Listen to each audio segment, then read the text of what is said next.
Okay, so after a great morning session, we're back with another exciting session, very topical on digital money, broadly defined. We're going to start with Mauricio Alate from Federal Reserve Bank of San Francisco, who has a macro model of CBDC. And just to reiterate, same as before, it's 25 minutes presenter, 10 discussion, and 5 or so Q&A. Can you hear me? Good? Okay, great. Get this. Okay, awesome. I'm very excited to be presenting here today, and I want to thank the organizers for including our paper in the program. This is a macroeconomic model of central bank digital currency. This is joint work with Pascal Paul and Cynthia Wu, who just talked to us. And since Pascal and I are at the SFED, the usual Fed disclaimer applies. Okay, so in this paper, we will discuss the introduction of central bank digital currency, or CBDC, by which in this paper, we will mean government-backed digital money that's available for retail consumers, and it's held directly in accounts at the central bank. There are a bunch of issues regarding the design and implementation of CBDC. For example, will it be available only for financial or big non-financial institutions, which is called wholesale CBDC, or more generally to retail consumers, households, which is called retail CBDC? Will it be held directly in accounts at the central bank, or will it be held through delegated financial institutions like commercial banks that intermediate between the households or the end users and the central bank, which is called two-tier CBDC? Will it be subject to account limits where someone can have at most $2,000 or $3,000 or euros, etc.? Will it be available for cross-border transactions, etc.? In today's talk, I won't have time to discuss all of these issues. So as I said, our definition will be government-backed digital money available to retail consumers that's held directly in accounts at the central bank. Another important issue is that even though we're calling this a currency, it doesn't have a different unit of account. It's the same one as the other things in the economy, for example, cash. So if the US were to introduce one, the unit would be the dollar. If the euro area were to introduce one, it would be the euro, etc. And since our model will be a closed economy model, we will not have any exchange rates floating around. Everything will be in the same unit of account. Okay, so the introduction of CBDC is one of the most potentially far-reaching innovations that central banks have considered in the past decades. There are a few countries that have already introduced CBDC, but there are small or special, like Bahamas, Jamaica, Nigeria. But 19 out of the G20 economies are currently exploring the topic, and some are pretty advanced, like the Euro area, the Bank of Canada, etc. The introduction of CBDC has the potential to drastically change the financial landscape, and it poses a number of salient questions. For example, is the introduction of CBDC beneficial for an economy as a whole? That is, does it lead to positive welfare gains? What's the optimal interest rate on CBDC, and how does it vary with the state of the economy? For example, the long-run level of policy or nominal interest rates, or real rates too.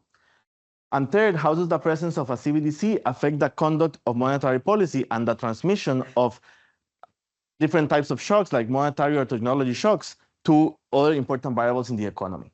In this paper, we're going to seek to answer these questions by proposing a new dynamic stochastic general equilibrium model with a realistic banking sector that's calibrated to US evidence and helps us answer these questions.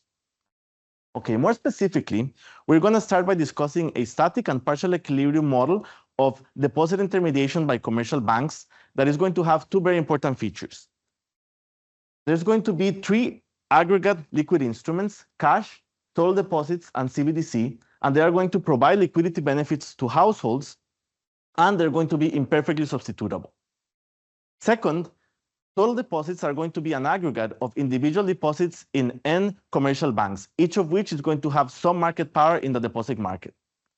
With these two features, the deposit spread, which is the difference between the policy rate and the deposit rate, is going to be endogenous. It's going to vary with the policy rate and with the state of the economy, including with the introduction of CBDC. So when CBDC is introduced, the households are going to value some of the liquidity benefits that CBDC provides. They're going to require a higher rate on their deposits. This is going to decrease the deposit spread. This can lead to a decrease in commercial bank profitability, which could lead to a a decrease in their ability to intermediate credit. But we can only fully analyze this in a dynamic model, which is why in the second part of the paper, we're going to move to a DSG model with Keynesian features that also has some important features to analyze the introduction of CBDC. We're going to have a production sector that will be able to borrow both in loans from commercial banks, but also in bonds from the corporate sector. And these are going to be imperfectly substitutable with an elasticity of substitution different from one. We're also going to have banks that face financial frictions. They intermediate between households and firms, but these financial frictions are going to make their equity slow-moving, endogenous, and is going to react to the state of the economy, including to CBDC introduction. In this model, when CBDC is introduced, there are going to be some positive aspects, like an expansion of the liquidity benefits that households enjoy because they value some of the characteristics of CBDC, and also a decrease in the market power that commercial banks have in deposits. But there's going to be some negative aspects, like a potential credit disintermediation coming from the diminished profitability of commercial banks, and they might be able to lend less. And the welfare effects of introducing a CBDC could be positive or negative, depending on the calibration and the particular economy that you're looking at. We're going to show three main results. The first one is that for a given economy with a given long-run level of the interest rate, the welfare change from introducing a CBDC displays an inverted U shape with respect to the interest rate paid by the CBDC.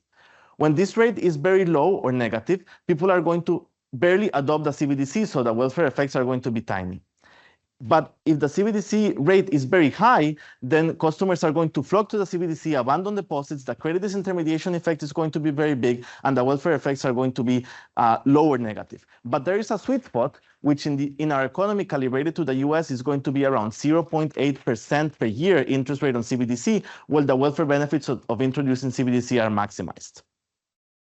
Our second result is that switching gears and now analyzing across a range of economies that differ in their steady state level of interest rates, the welfare maximizing interest rate on CBDC can be well approximated by a rule of thumb that is the maximum between 0% and that long run policy rate in that economy minus 1%. The increasing portion of this schedule is motivated by the fact that the higher the policy rate, the less cash which pays a zero rate competes with deposits, the more market power commercial banks have, and the higher the rate on CBDC needs to be to curtail the monopoly power of commercial banks by a given amount. And the welfare gains of introducing CBDC are also higher at those high levels of the policy interest rate.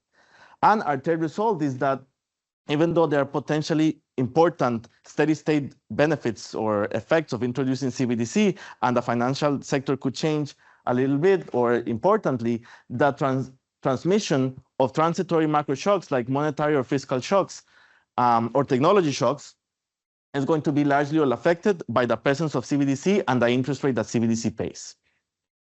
In the interest of time, I'm going to skip the literature review, but I'm happy to discuss the relationship between our paper and the different strands of the CBDC literature in the discussion section or offline. One thing I do want to mention is that our model will not have bank runs, which is an important characteristic or an important issue to take into consideration when you are analyzing CBDC, because it could change the welfare implications. We want to look at the impact in this model with commercial bank monopoly power, both in deposits and loans. Other people like Reese have written models when there are bank runs. Putting the two together is an important avenue for future research. There are already some papers that are doing that, but I don't think we have yet a perfect model to do this. In terms of the rest of the talk, I will first discuss the static and partial equilibrium model of deposit intermediation. Then I'll tell you about our larger model, tell you about our calibration and some of our results. Okay, so as I said, well, first in this model, we're going to take as given the deposit supply block of households to commercial banks. That's going to be given. I'll discuss when that comes from in the larger model. Here, we're also going to have these three liquid instruments, cash, total deposits, and CBDC, which are going to be aggregated into total liquidity, which is this calligraphic L, essentially via a CES aggregator. We're also going to have a total number of small n commercial banks indexed by J, each of which is going to have some monopoly power. Each of these banks is going to face a deposit supply by households, saying that the deposits that they receive depends on the ratio of the gross deposit rate that they pay relative to the gross rates on aggregate deposits with an elasticity of substitution epsilon D, and then multiplied by the total number of deposits divided by the total number of banks. So this is a supply. So the higher the deposit rate paid by that given bank, the more deposits it receives, as you would expect. And then that aggregate deposit rate that's here in the denominator is a usual CES aggregator of the deposits paid by all the commercial banks with that elasticity of substitution. And then total deposits depend on gamma D, which is going to capture the importance for households of deposits in liquidity, and I will discuss about that more later on, and also on the ratio of the aggregate rate on deposits relative to the aggregate rate on these liquid instruments, which is this calligraphic L, with an outer nest elasticity of substitution, which is given by theta, capturing how the household substitutes between the three aggregate liquid instruments, times total liquidity. This calligraphic L, which is going to be exogenous in this simple model, is going to be endogenized later on. And the rate on overall liquidity is the CES aggregator of the three liquid instruments. Cash has an importance of gamma M. It pays 0 nominal rate. Deposits have an importance of gamma D. They pay this aggregate deposit rate. And CBDC has an importance of gamma CBDC. It pays an interest rate decided by the central bank. Some central banks are thinking of introducing a CBDC that necessarily pays 0 interest, but some others could let it vary with the policy rate or could decide to set it at 0.5%, etc. So we're going to have different experiments about that in our paper, but here we just let it be denoted as ICBDC. These three gammas, they sum up to 1, and they represent the importance for households of these three liquid instruments according to their non-interest rate characteristics. These three instruments differ in many characteristics. For example, cash has more anonymity than deposits or CBDC, but deposits and CBDC are useful for online payments, whereas cash is not. Deposits are subject to the failure of a given commercial bank, whereas cash and CBDC are central bank liability money, so they are not. And there are many characteristics. The three instruments differ in these characteristics, and even the different households could differ in how much they value each of these characteristics. But at the population level, these gammas capture how much each of these instruments is valued by the household. According to these non-interest rate characteristics, we're going to be taking that as given, and I'll tell you how we calibrate that later on. But then, let's say the demand depends not only on those exogenous characteristics, but also on the interest rate part, which is the one that's going to be endogenous to the model. Okay, so the problem of banks in this simplified model is going to be relatively simple. They're going to be given a level of equity at the beginning of the period, Fj. They're going to take in deposits, Dj. And with that, they're just going to keep reserves at the central bank. They're not going to lend, which they will do in the larger model, or have any other sources of funding. So they're going to maximize their end of period equity, which is the reserves times the rate on reserves minus the deposits that they take in times the rate that they paid on deposits. They're going to choose the deposit rate, amount of deposits, and amount of reserves subject to this balance sheet constraint and the entire deposit supply block that I showed you in the previous slide. Importantly, when solving this problem, commercial banks are going to realize that they are non-infinitesimal, so they affect the aggregate deposit rate, and that will have important implications that I will discuss very soon. This is going to yield a first-order condition saying that the gross deposit rate by a given bank is a markdown on the gross policy rate, and this markdown depends on this endogenous elasticity of deposits, which is how the deposits that are supplied to Bank J varies with the gross interest rate paid by Bank J. Given that our banks are symmetric in this model, there's going to be a single expression for that endogenous elasticity, and it's going to be given by this expression, which is an Atkinson and Bernstein style expression saying that the overall elasticity is a weighted average of the elasticity with which households substitute between banks only in deposits, but also how households substitute between the three liquid instruments. And that's that theta over here. But it also depends on this omega DL, which is the share of deposits in overall liquidity. You see here that it's basically D over L. It also has this interest rates multiplying it, but these are going to be pretty close to 1. So essentially just the share of deposits. When this omega is close to 1, deposits have overtaken the overall liquidity market. This 1 minus that is going to cancel out because this is going to be 1. So commercial banks won't care about how households substitute between the three liquid instruments. But if omega DL is low, so closer to 0, then this thing is going to be 1. And then in that case, commercial banks will indeed care about how households are substituted between the three liquid instruments. We're going to define the deposit spread, which, as I said, is the difference between the policy rate and the deposit rate, normalized by this, but that's not going to make much difference numerically. but analytically it's going to make it so that this normalized deposit spread is given exactly by the inverse of this endogenous elasticity. So when the deposit market is very competitive, the elasticity is going to be high, and this deposit spread is going to be low. And in this model, we're going to be able to analytically prove our proposition 1, saying that the deposit rate increases with the rate with the policy rate and also with the interest rate on CBDC. This is relatively intuitive. Our second result says that the deposit spread increases with the policy rate, but it decreases with the interest rate on CBDC. What's the intuition? When the policy rate is higher, cash and CBDC that pays a constant rate compete less with deposits. Deposits are more attractive. So this thing is closer to 1. The elasticity is lower. And so the deposit spread is higher. But CBDC rate, when it's higher, deposits are actually less attractive. They have a lower share. The elasticity is higher, and the deposit spread is lower. Turning from these analytical results to some numerical results based on the calibration that I will show you for the larger model, here I'm showing you the change in the deposit spread from introducing CBDC. We're going to capture the introduction of CBDC by changing the interest rate paid on CBDC from minus 100%, at which level no one demands any CBDC, to something more reasonable, like minus 1 or 0 or 1%. When we do that, as we said in the previous proposition, that deposit spread is going to go down because we're increasing the rate on CBDC. But how much it goes down depends on the level of the policy rate in steady state. When the policy rate is very high, deposits are a very large fraction of the liquidity market. It's close to 1, regardless of whether CBDC is present or not.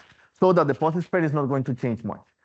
On the other hand, when the policy rate is very low, deposits are going to be a very small part of liquidity. And again, the deposit spread is not going to change much when CBDC is introduced. It's only for intermediate levels of the policy rate for which CBDC is a good competitor with deposits. When introducing CBDC is going to have a significant effect on this omega DL that I was mentioning, and then the deposit spread is going to fall the most. And besides having this U shape, the fall in the deposit spread is also higher. The higher the interest rate on CBDC, which is natural, is more attractive, so people like it more, and the deposit market is affected more. And also the level at which the minimum of the U happens is shifted to the right. Okay, so we have already seen 3 important things in this simple model. First, households value some of the liquidity benefits that CBDC offers. Second, the deposit rate can change when CBDC is introduced. But third, the deposit spread can fall. This can lead to a decrease in commercial bank profitability and in their ability to intermediate credit. But we can only really see this in this extended model. So let me get into some of the details. Households are usually going to maximize the lifetime utility based on their consumption and the labor supply, subject to this budget constraint, saying that their total expenditure, which is based on their consumption, what they spend on bonds, and the liquidity cost, which I will discuss later on, has to equal their total income, which comes from their wages, the return from their savings from the previous period, and transfers from the government. This calligraphic L, as I said, is similar to before, the CES aggregator of the 3 liquid instruments. And this phi function captures the costs of carrying liquidity, which could be different from the costs of directly acquiring the liquid instruments individually because of the convenience benefits of using these instruments for transactions. This is a way to capture the convenience benefit directly in the budget constraint, but you could put it in the utility function directly, and we show in one of our appendix this equivalence in a particular context. The other things are as before. Aggregate deposits are a CES aggregator of individual deposits, and the return from previous period savings depends on the return on bonds, which is simply the policy rate, the return on cash, and return in all of the individual banks for deposits, and CBDC. This delivers these holding schedules for each of the liquid instruments, cash, CBDC, and deposits that, as I said, depends on their importance and the gross ratios of the rates. But now this liquidity overall that before was exogenous, now it's endogenous and depends on the ratio of the aggregate rate on liquidity to the aggregate policy rate. The other things are as before. We're also going to have this production sector that is going to produce using technology, overall capital, and employment. But overall capital is going to be composed of 2 different things. One is going to be pledgeable capital, which is going to be financed via bank loans, and the other one is going to be non-pledgeable capital financed by bond borrowing from the corporate bond market. They're going to be aggregated via CS aggregator with elasticity of substitution theta K, and pledgeable capital overall is going to be a CS aggregator of the pledgeable capital of all the n individual banks. This is going to deliver a demand for loans that firms are going to take to commercial banks that is going to be very close by like the flip side of the deposit supply that I discussed in the simpler model.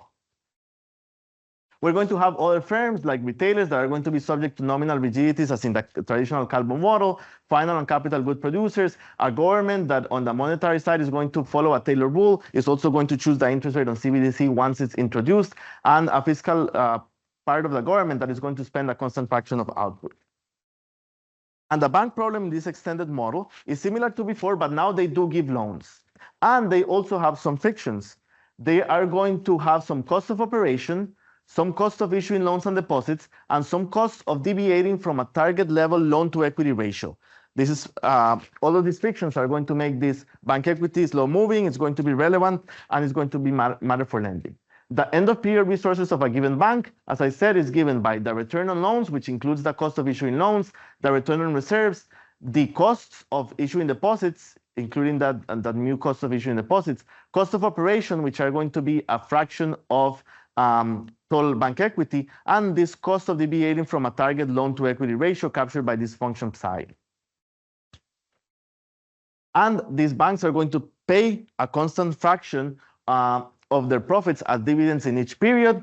They're going to maximize total dividends that they give to households using the household stochastic discount factor.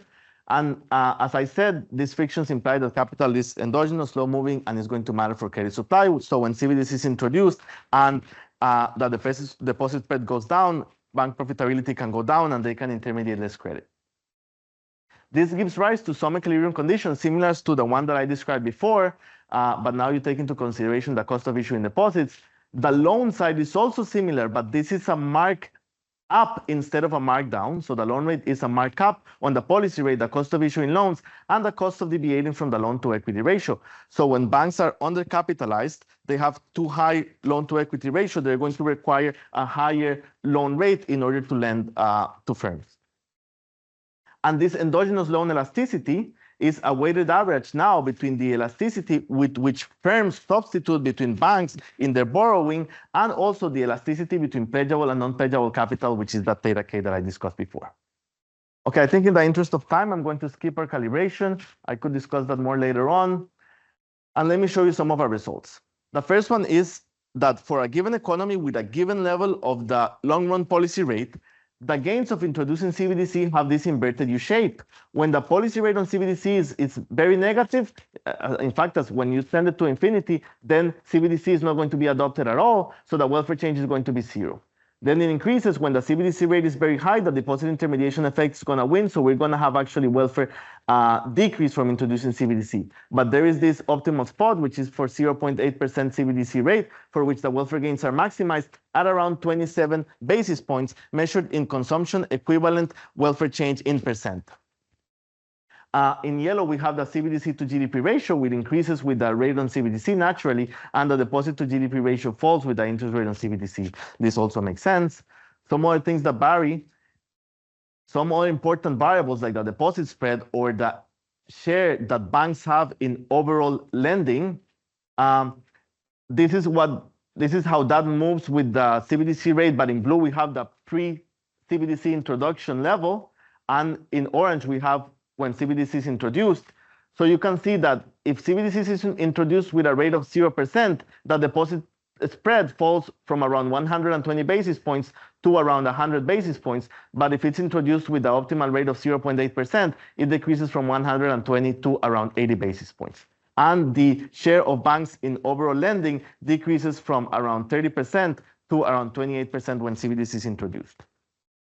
Our second result, again, switching gears, now we're looking across a range of economies that differ in their long-run steady-state level of interest rates. And here I'm showing you how the welfare maximizing CBDC rate changes with that steady-state level of the policy rate. And in orange, we have the policy rate, which is in both axes, so it's just a 45-degree line. And in blue, we have that welfare maximizing CBDC rate. It starts relatively flat, but then it increases with the policy rate, and it is roughly 1% below the policy rate. That's why it can be well approximated by the maximum of 0% and the policy rate minus 1%. This rule would avoid the political economy concerns that some central banks have, that households are going to be scared, that the central bank is kind of expropriating their savings by using negative CBDC rates. But it is going to approximate very well the welfare gain of introducing CBDC, which I'm showing you here. In blue, we have the welfare gains of introducing CBDC with the optimal rate. In yellow, with the rule of thumb approximate rate. In orange, if it paid the policy rate. And in black, if it paid just 0. You see that if it pays 0, then when the policy rate is very high, it's barely used. So it doesn't have much welfare effects. If it pays the policy rate, actually people use it too much. The bank disintermediation effect is too high. So the welfare gains are lower than they would be if you introduce it with the maximum, with the maximizing rate. But the yellow line and the blue line are very close. I'm running out of time, so I'm going to skip that result, but that is just that the transmission to other shocks is not changed much by the presence or absence of CBDC or the rate that it pays. And let me just conclude there. Thank you very much, and I'm looking forward to the discussion.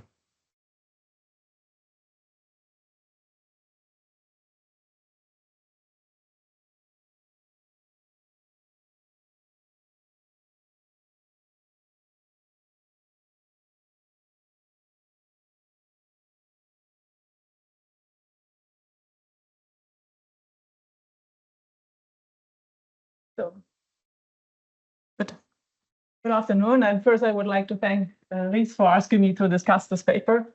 I very much enjoyed reading it. And of course, everything that I'm saying here are my own views and not the views of Ries. So let me say in general, it's a very nice paper. It's very clearly written. It's already very mature. So there are a lot of appendices, a lot of robustness checks. So I really enjoyed reading it. And I think it's a very relevant paper because, yeah, as Mauricio said, there are many central banks looking into CBDC and what would happen if they issued CBDC. So it's really dealing with something that has consequences for a central bank. The paper first develops a partial model for deposits. So Mauricio showed that. Then it integrated this partial model into a full DSG model. And then it analyzes what consequences the CBDC introduction would have for deposit spreads, for welfare, and for monetary policy transmission. And I can only recommend reading this paper because it's really a very nice paper, very relevant and very, very well written. So I will have a few comments on all of these results. So let me first say something about the mechanics of the paper, how I read it. So welfare changes of CBDC introduction operate through the endogenous deposit share. So this deposit share can change if CBDC is introduced and is U-shaped. And there are two effects that affect these deposit share. So first, the banking sector is monopolistic. So there are monopolistic rents in deposit supply. And therefore, a CBDC introduction reduces the rents of the banking sector, and that's a good thing. Second, you have less deposits, so there is a deposit outflow. There are frictions, financial frictions in the banking sector. So if a CBDC is introduced, banks can intermediate less credit. There will be less credit creation, less investment, and less economic growth. So that's a bad effect. And since it depends on the interest rate that CBDC is paying in relation to the policy rate, you can think about that in the following way. So if the CBDC rate is very low, CBDC does not compete with deposits. So this means there is little demand for a CBDC. The deposit share will not be affected. CBDC is without large effects on the economy and therefore also without a big effect on welfare. If CBDC pays a very high rate, competition with deposit is very large. Deposit outflows become large, and this effect starts to dominate the positive effect. So you also have no effect on welfare or even negative effect on welfare, which means in between you have a sweet spot where welfare is maximized at a moderate rate on CBDC. So, and the paper finds that the optimal rate on CBDC is 0.8%, for a steady state policy rate of 2% in the US. So my first comment is, how do we have to think about these charts that show CBDC rate in relation to the policy rate? So we are thinking about steady state rate. And the paper says instead of studying the introduction of CBDC for a specific economy, we analyze the effects of introducing CBDC in many economies that differ in the level of the steady state policy rate. So this is all fine and correct. So we have many economies that are analyzed with different steady state policy rate. This steady state policy rate is introduced by changing the discount factor. So it's kind of a very fundamental factor in the model. But all the other parameters are not changed. So my question is this really something that looks at different economies? So, or is this something that looks at different discount rates in one economy? And by changing this discount factor, also other relations are affected. For example, the labor share, the I think different an adding up constraint on liquid instruments. So this is recalibrated in an appendix, but does this recalibration really affect welfare changes from a zero interest rate CBDC? So the alternative economies that are looked at in this exercise are still clones of the US because other parameters are not changed. And so in the later part of the paper, even these different CBDC rates seem to suggest kind of a rule that CBDC is following. So the paper says, yeah, central banks can easily communicate that the optimal CBDC rate is the policy rate minus 1 percentage point. So I think this conclusion is a little bit pushing it too far. And in particular, I also think, so we have a negative steady state policy rate, so meaning a negative discount factor or a discount factor larger than 1 in the steady state. So I feel a little bit uneasy about that. Second comment is on how CBDC is introduced. So I think Mauricio mentioned it in passing, but it is introduced by modeling CBDC in the steady state with an interest rate of minus 100%. So I find it a little bit odd. And I'm not quite sure if it's this equivalent to setting the weight on CBDC in the liquidity aggregator to 0. So for example, if you look at this liquidity aggregator, there you see that CBDC is entering the liquidity costs, or you can also phrase it differently as the benefits from CBDC, and then it is taxed away in many other equations. So I'm not quite sure that this is really equivalent. So I would have thought that you set the weight for CBDC in this aggregator, so this gamma CBDC to 0, and then analyze the economy rather than assuming an interest rate of minus. So this has a consequence that CBDC enters the expenses on liquidity, but it does not enter the return side.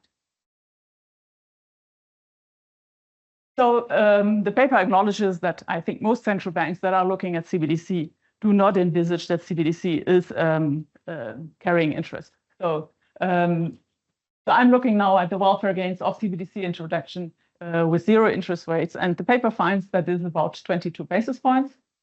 So this is fairly similar to a value that I find with co-authors, so the paper by Joachim Nesomir, Pagliari, and myself.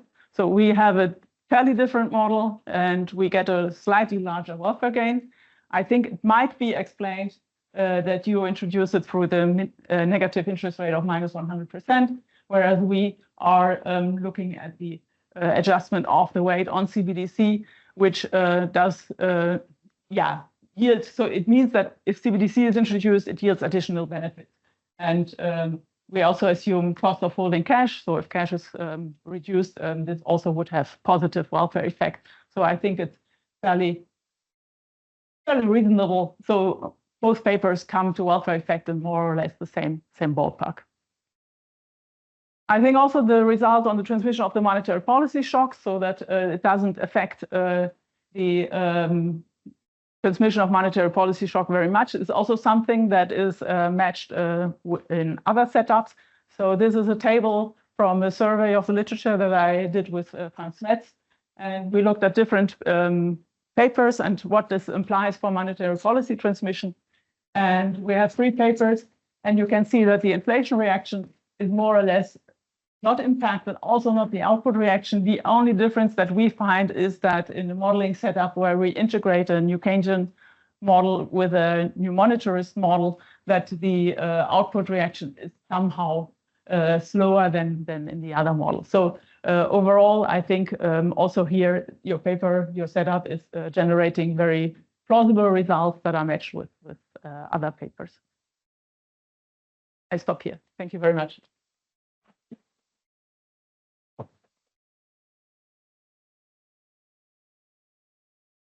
Thank you, Katrin. Any questions? Question, Ollie? And there's another here. I'm not sure how many roving mics. There's another here. Livio.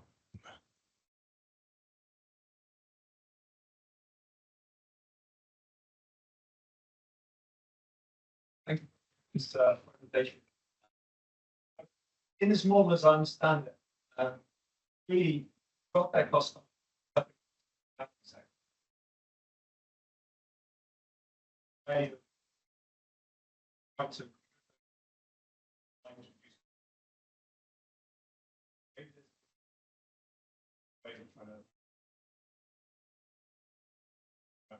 Taxing subsidies on the banking sector, or just taking more competition in the banking sector. Versing that,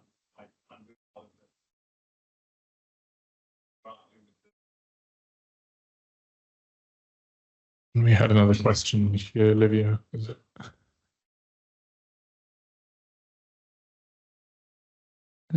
Thank you. Thank you. And it seems a very, very interesting and nice paper.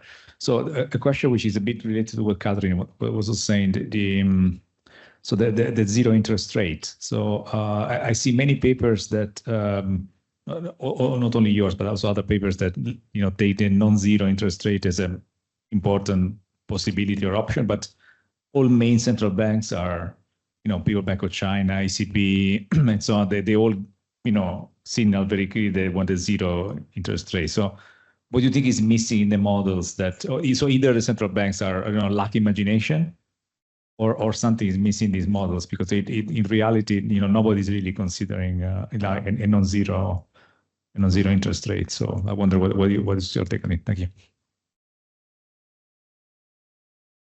You want to respond to those in the discussion?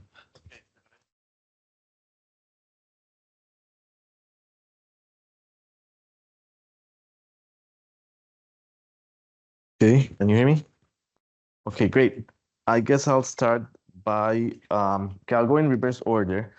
The 0% rate, yes, so we are aware that most banks are considering just 0%. So in the paper, everything can be done just with 0%. And for example, the welfare gains for our baseline economy don't change that much. Like Katrin was saying, like we get like 27 basis points for 0.8%, but 22 basis points for 0%. So the difference is not that big. There haven't been that many papers about CBDC with monopoly power that have been written, and that also changes a lot whether it's fine to just introduce it with 0% or whether you might want to pay a rate that varies with the policy rate or that could be higher. So I think that's one of the things that we're bringing to the discussion. The higher the policy rate, if one of the things that you have in mind is curtailing commercial bank monopoly power, then you're going to want to increase a little bit the rate on CBDC with the policy rate. And it might not be optimal to do 0. And I think this consensus of 0 was reached really before much research was done with models of CBDC with monopoly power. There's some in the new monetarist literature, but those have perfect substitutability between the 3 liquid instruments. And I think that's not the best assumption. It also leads to some seemingly counterfactual implications, like when CBDC is introduced, deposits are crowded in to the banking sector, and I don't really think that's the most plausible. So in our setup with imperfect substitutability and monopoly power, deposits actually flow out with this monopoly power, and that changes the conclusions of having the monopoly power in there. But yeah, we don't take a strong stand on everything in the paper can be done with 0, but one of the main results is that that might not be the best approach. Okay, so now to Oliver's question. Yeah, so you could remove some of these distortions by using tax subsidies. Whether that's more plausible or easier is not clear. But since there are also gains here from the liquidity benefits that CBDC provides, then that is something that you wouldn't be able to deal with the tax and subsidies. But that is related to this issue of whether the gamma is originally zero or not. So now I'm going to address this issue. So that will also help me address that point. This is an excellent point, and we actually thought about this a lot. At first, Cynthia can remember that we were actually introducing or like having the change by having gamma be zero at first, and then change gamma to something positive. But then we decided to change to the same gamma and changing the interest rate from -100 to 0. And let me tell you a little bit about why we're doing that. There is this whole like industrial organization literature about what are the gains of introducing a new product. For example, you introduce the minivan. What are the gains of introducing the minivan? Before, let's say you only have cars and you cannot like carry a bunch of kids to school. People value the characteristic of being able to like take a bunch of kids to school in the same car. They value different characteristics of different products. Even if a product doesn't exist, doesn't mean that people don't value some of the underlying characteristics that that product brings to the table. And when you introduce the minivan, people already value characteristics like carrying a lot of people, like security in the car, etc. All those characteristics were already valued in the period before the minivan was invented. Once it's invented, what changes is that now people have more options that address the different underlying preferences that they have in now there are different bundles of those different characteristics. And that's also the way that we're viewing the introduction of CBDC. People already have a valuing of how much they value anonymity, how much they value the fact that something cannot fail, or like the bank, if a bank fails, their instrument is not affected, how much they value being able to make online payments. And if we do this way where we have the same gammas, but we change the interest rate from -100 to 100, we're capturing that they value these different bundles, and introducing a new bundle can give them value. And we don't, like after thinking about it a lot, we think that's the right way. And that's actually the way that in IO people think of like introducing a product. So we think that that's the best approach. We also have the results for the other thing, but we didn't put them, I mean, we could have them in an appendix. That precisely gets rid of the fact that one of the benefits is like the expansion of liquidity services. We would get rid of that and only leave the other ones.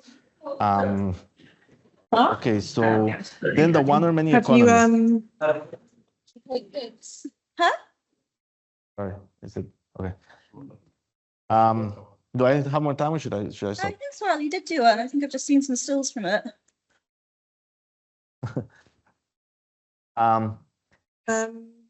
So we have the welfare changes for the different economies. We agree that when we're just valuing the discount factor, then it's just like the US with a different discount factor. In our appendix, when we recalibrate more things, then it's more. And then I took some controversy. It just I'm unrelated, but my friends. then it's more akin to different economies, but still, yeah, like if we could calibrate to different targets, like the euro area or other things, and we can see how that affects our conclusions. That's an excellent point that I think we should think about it more.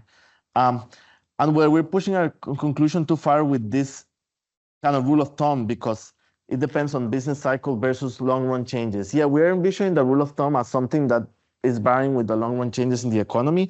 But since we have our third result that like the transmission of transitory shocks like monetary or technology shocks doesn't really get affected too much, then business cycle level changes, like that doesn't really affect that much what the optimal rate on CBDC is.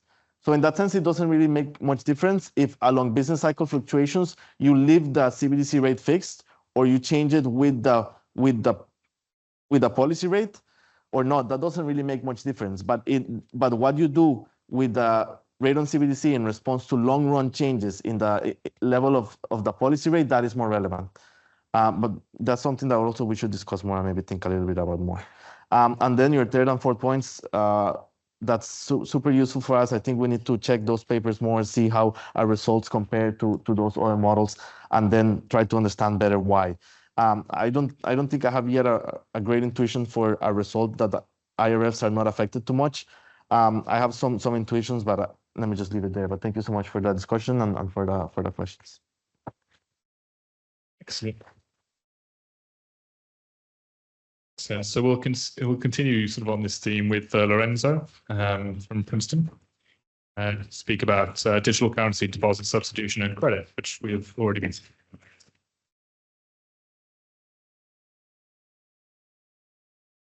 Thank you, Steve. So popular. Okay, thanks a lot for this opportunity. This is my first time presenting this paper, so I hope you enjoy it. So the paper is co-authored with two economists from Bank of Uganda. It's called Back to Bank, Digital Payments, Deposit Substitution, and Credit. So this paper is, let's say, is in the big picture of my research agenda. And I try to study what specific frictions and constraints prevent the development of financial markets in developing countries. And what I ask is, how can policy affect these? So the object of my study is mobile money. So I was talking to some of you before, and not many of you knew what mobile money is. So mobile money is a system that allows people to exchange money through mobile phone. So practically what happens, I'll make the example of Uganda, which is the place I study. So practically there are mobile telecom communication companies. So telecommunication companies, let's think of, I don't know, Vodafone, Vodacom, something like that. And they allow people to link an account to their SIM card. So there's a SIM card which is linked to an account which stores money, and it's not linked to a bank account. So it's practically the telecommunication company operating as a bank. But this money can be only exchanged through this kind of phones. So practically the technology that enables these is the one of 2G. So there is no need of internet connection to exchange money. So practically I can write a text message to someone. Let's say I write Lorenzo, €5, $5, whatever, and I can send this money to someone else. So this system is really widespread, especially in sub-Saharan Africa. So think that every day about $3.5 billion are exchanged. In the case of Uganda, yearly about a value of about 50% of the GDP is exchanged with transactions through mobile money. So I went to Uganda, you practically see no cash in the economy because people exchange money through mobile phone.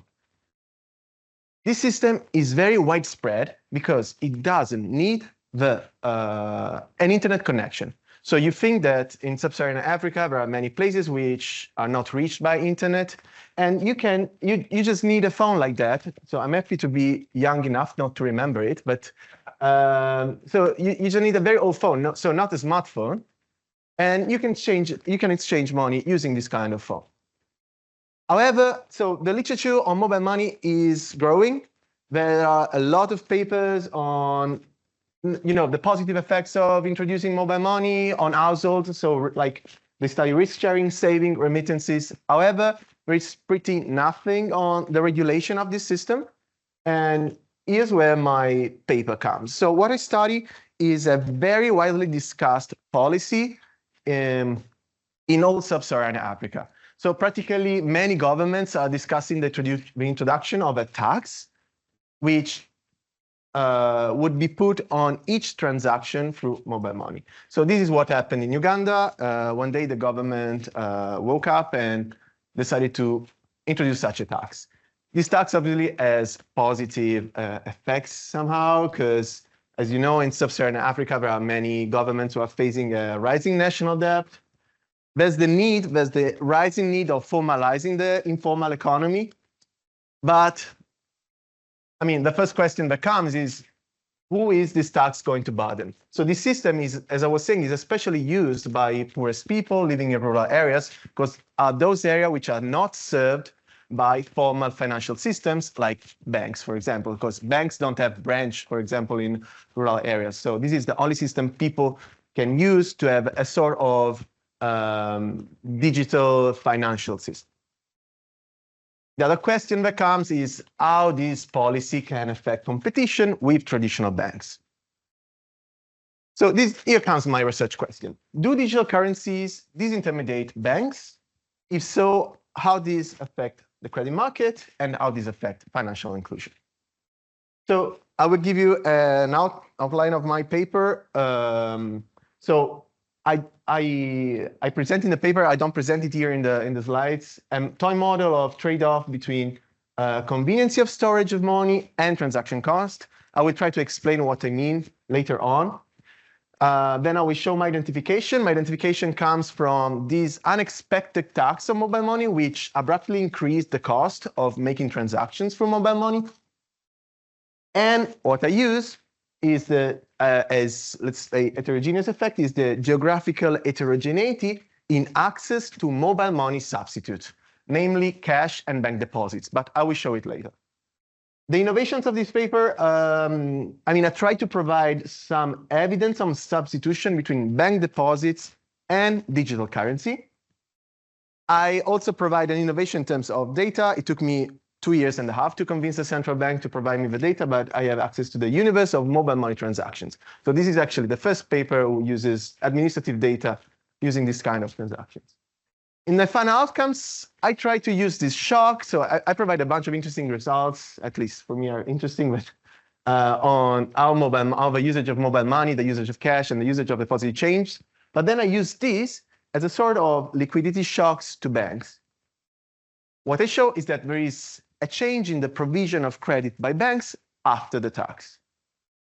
So I prefer to spend more time here with respect to the results. I might cut a bit on them, but let's try to understand how the Ugandan market works. I try to simplify it. So we have users, we have normal people who decide to use mobile money. So in the pre-policy equilibrium, let's say people use mobile money for deposits and for payments. So for the way mobile money is, I think it's very similar to some sort of central bank digital currency. Because practically, what people can do is go into the telecommunication company, give to the telecommunication company cash, and the telecommunication company exchange this cash with mobile money on a 1:1 ratio. So I give, let's say, €1 of cash to the telecommunication company. The telecommunication company loads €1 of mobile money on my SIM. This money, what can the telecommunication company do with this money? Nothing. They need to store it in an escrow account in a bank. So there is just one bank in Uganda which is allowed to store this money. By regulation, this money needs to remain in the escrow account and cannot be used by the bank for anything. So the banks cannot lend this money. So practically, the central bank needs to know in every single moment the amount of mobile money in circulation and can do this by knowing how much money is in this escrow account. So let's say this amount of money is practically disappearing from the money that banks can use. So the tax is introduced. What happens? First of all, we need to know that in Uganda, there are not many places where you can pay by card. There are not many POS. So what happens? Cash is the direct competitor of mobile money for payments because people cannot use cards to pay. On the other hand, let's say the literature, the academic literature in development economics, agrees that in developing countries, people fear to keep their money as cash. It's risky to keep it because, for example, the risk of theft. So the direct competitor for deposits, for mobile money, are banks. Okay, now your question. So if it's so easy to switch from mobile money to banks, why bank deposits never took up before? It's quite common to know that banks deposits in developing countries are quite low. So what's new? Actually, banks, much before, so a few years before this tax, this policy, introduced a system called banking agents. So practically, banking agents are contractors that can facilitate the opening of bank accounts in rural areas, for example. So there are people who make a contract with banks and they can go in rural areas and make the opening of bank accounts very easy. I'll make an example, for example. In rural areas, people don't speak English, at least in Uganda. So they might face difficulty in opening a bank account in a branch. The branch might be very far from the village, so they need to incur cost of travel. Banking agents are people who go in the village and help people opening these bank accounts. So there is less bureaucracy. And the thing is, this financial innovation never took up up until the very moment in which this tax was introduced. So practically the higher cost on the digital currency, on mobile money, triggered the adoption of this innovation. So this innovation grows and deposits grows through this innovation. So what I'm going to show is that bank deposits are going to grow through this innovation. However, there is heterogeneity, as I was saying, because people can make deposits through this financial innovation, but they also need to withdraw money, and they don't want to carry money with themselves. So where does this financial innovation grow the most? In places where there is already a high presence of ATMs. So practically what they claim is that there is a complementarity of usage between ATMs and this financial innovation. So these banking agents, practically what do they do? They help you opening a bank account and they help you depositing money. So practically you can give money to these banking agents, and this money is charged, is loaded on your bank account. They just give you a PIN and an account number, so they don't really give you a card. You can go to an ATM, write your account number, write your PIN, and withdraw the money. So let's say in this picture, I try to summarize this paper. So the blue line is the amount of mobile money in customers' accounts before the tax, while red, you see the inflow, the monthly inflow of bank deposits through banking agents. The scale is the same, but the intercept is a bit different. Okay, so you see the red line is practically zero. So on the right axis, you have amount of bank deposits. It's practically zero before the tax. While, let's say, the mobile money accounts, the value of mobile accounts is quite high. What happens after? After the tax, the value of mobile money decreases, drops, while we have an increase in the monthly inflow of deposits through these banking agents. So my paper, let's say, I try to fit it in the literature on digital currency and on disintermediation with banks. Obviously, Mauricio's paper is the next I will cite. We provide an empirical contribution, so this is our contribution. We also add something to the mobile money literature, and there is this paper I co-authored with Professor Brunnermeier, and we study another regulation of mobile money, namely interoperability. Our contribution in this case is to provide evidence on a very widely discussed policy in sub-Saharan Africa, and we also provide innovation on using new data, which were never used. So let's go in the deep of the paper. So first, I speak a bit of my data, my identification, and then I provide the empirical analysis. So my first stage, as I was saying, is studying how this tax affects mobile money, the usage of cash, and bank deposits. And then I use this as a sort of liquidity shock to banks. And so I study how the credit market is affected. So for my data, I use the universe of mobile money transactions in Uganda for 2018. We have about 20 million users, and for a random sample of about 10% of users, I can locate them. So I know exactly where they live. Then I use the Uganda National Panel Survey, which is a survey which runs every year and interviews households. Then I have data on this new banking technology, these banking agents at district level.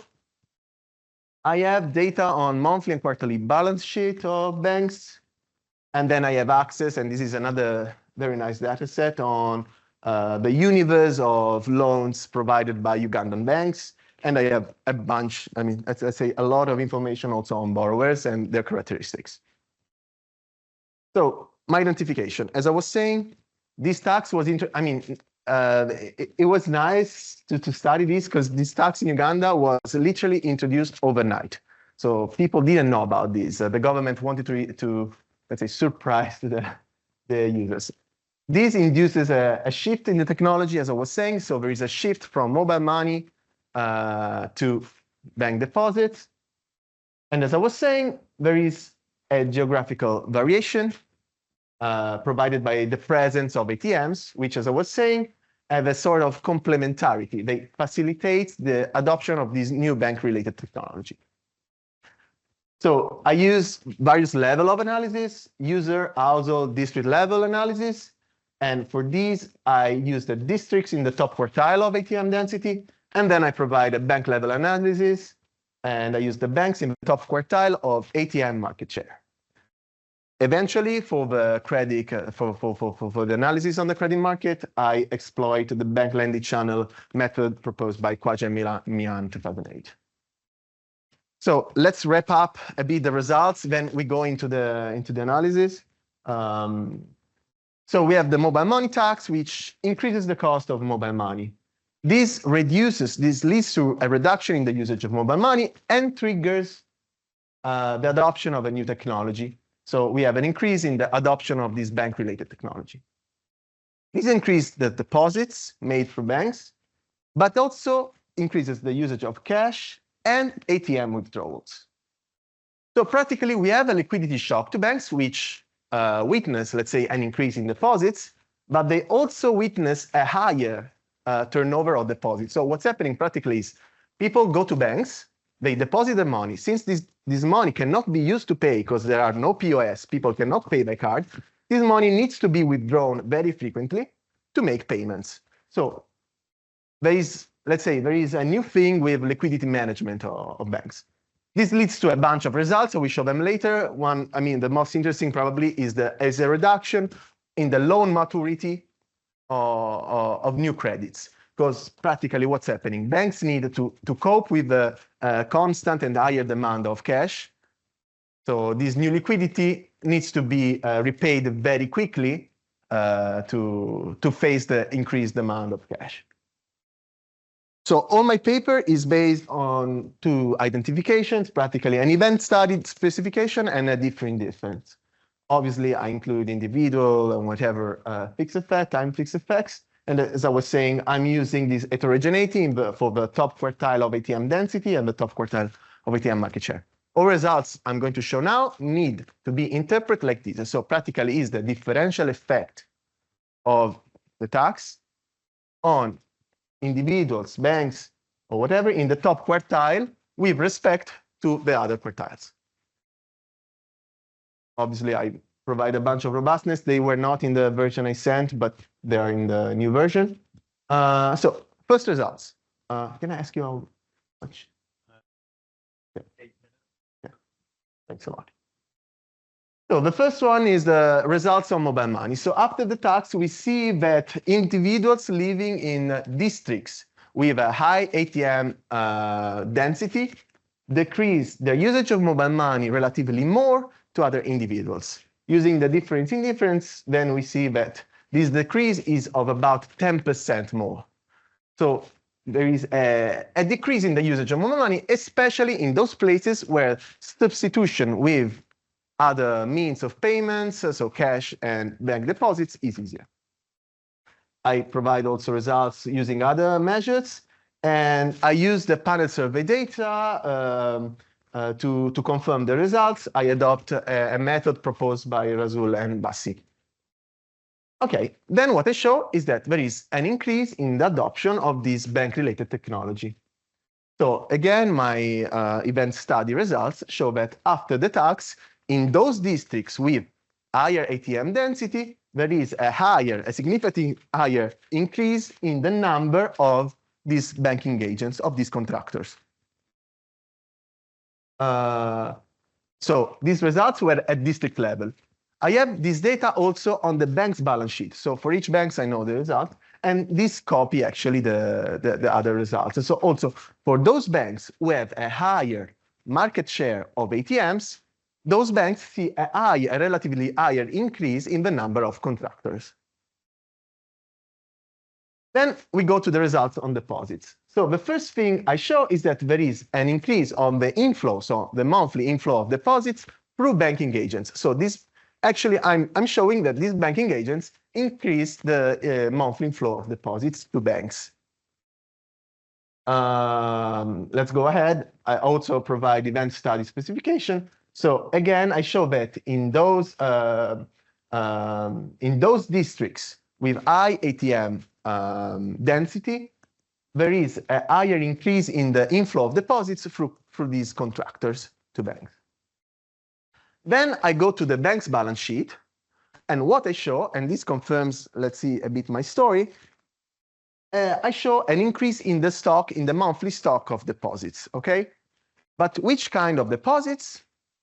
Just demand deposits and cash stores. So as I was saying, the banks have a higher turnover of deposits, and the deposits, the type of deposits which is increasing are the ones which are shorter term. So the ones that are used by banks to actually face the demand for cash. So which are demand deposits and the cash stored in banks. As you see, the longer term deposits, we don't see any effect on those. And I mean, they increased by a lot, about 13 and 19%. Okay, then I also provide evidence on the increase in the use of cash and in the increase of ATM withdrawals. Again, this is in line with the story that I'm trying to tell you, which is, okay, there is an increase in demand in the demand of cash and a higher turnover of liquidity in banks. So I provide evidence at district level and also at bank level. I will skip to the last part of the analysis. So again, let's try to wrap up what I've shown so far. So the mobile money tax induces a drop in the mobile money usage. There is the option of new financial innovations, which is bank related. And this bank's financial innovation facilitates the substitution with mobile money for bank deposits for storage and cash for payments. Banks experience an inflow of money and also an outflow of money, because the inflow is made by these new deposits. The outflow is made by the increased ATM withdrawals, which are needed for making payments with cash. So there is new liquidity, but there is a high turnover. The high turnover of cash increases the demand deposits of stocks. And now we are trying to answer how this affects the credit market. So in the next analysis, I provide this estimation using Quasi-Milan method. And I show results on the term of repayments, the total amount and number of loans, and on the interest rates. So as I was saying, banks change their liquidity management. And what I'm showing here is that there is a transfer of rent from high to low risk borrowers. As I was saying, this change in the liquidity management leads banks to be, let's say, more risk averse, in the sense that they need to cope constantly with a higher demand of cash. So they need to provide loans which are easily repayable and which are also repaid in a shorter time. So first of all, I show this is not causal, or obviously just the aggregate. What I see is that banks with high ATM market share see an increase in the total loans provided after the tax. Okay, this is just suggestive. Then I go to the results. So I show that low risk and high risk borrowers, both with credit and with no credit history, see a decrease in the repayment term of new loans. So new loans become shorter. You need to repay them faster. Then I also show there is, let's say, a transfer of rent from high risk to low risk borrowers, in the sense that there is a lower amount of loans provided to low risk borrowers with no credit risk history, so the last column, while there is an increase of 15% in the amount of loans provided to low risk borrowers with credit risk. So now banks prefer those borrowers with an established credit history and which are less risky. And then what I show is that there is also an increase in the interest rates of loans to high-risk borrowers, both with credit history and without credit history. So those loans which are more risky also get higher interest rates after the tax. So I conclude. So what we study is the effects of a digital money tax in Uganda on the substitution of mobile money between bank deposits and cash. This is a very highly discussed policy in Africa, and one of our innovations is to provide evidence using the universe of mobile money transactions. What do we learn? So digital currency crowds out bank deposits. Practically, I have the reverse, let's say, experiment when introducing a digital currency. In my case, a sort of digital currency is withdrawn from the economy, is made less easier to use. And that the fintech monopoly, so in this case, the monopoly of mobile money, prevents financial innovation. In this case, the adoption of bank-related technology. Then I show that banks facing volatile liquidity reduce their maturity and transfer rent from high to low risk borrowers. Okay, I hope you enjoyed the paper. Thanks for your time.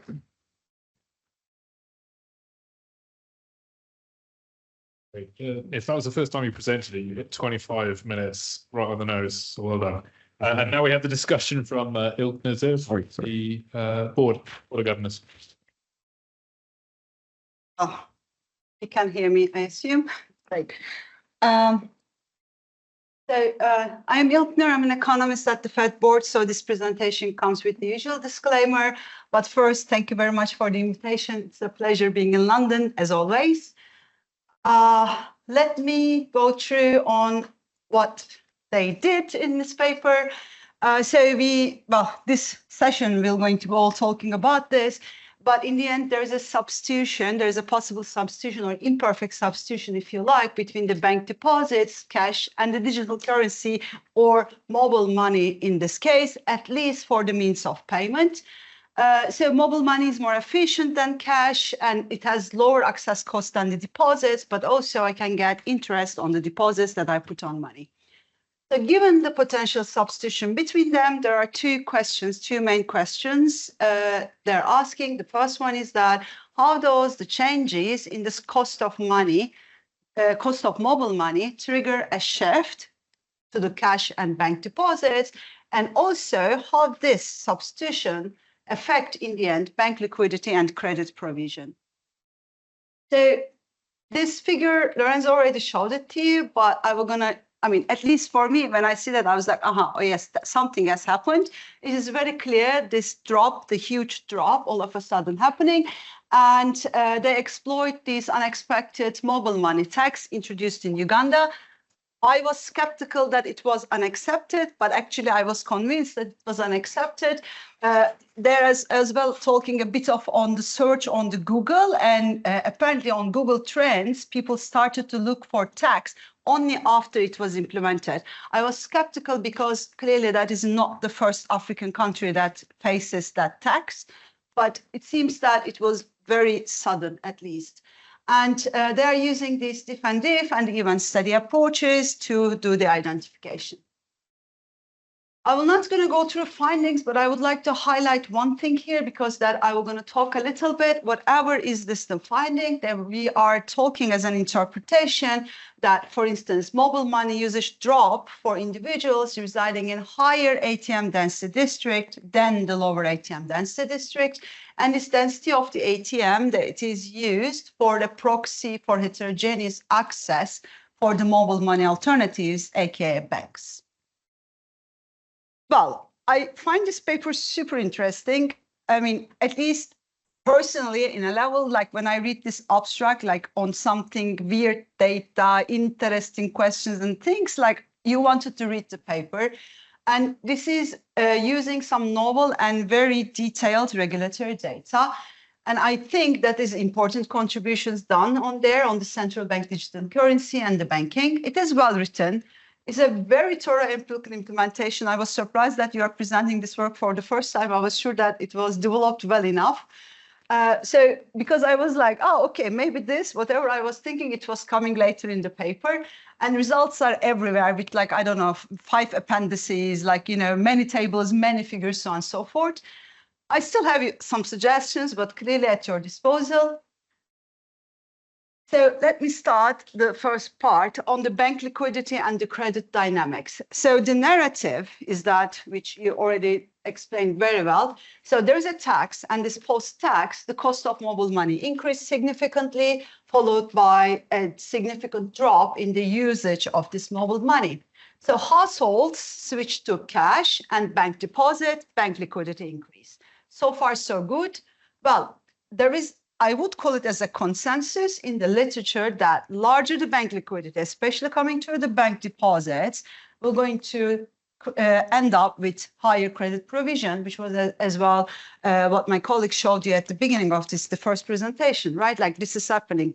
So what you find here is that some increased lending to low-risk customers and decreased lending to high-risk ones.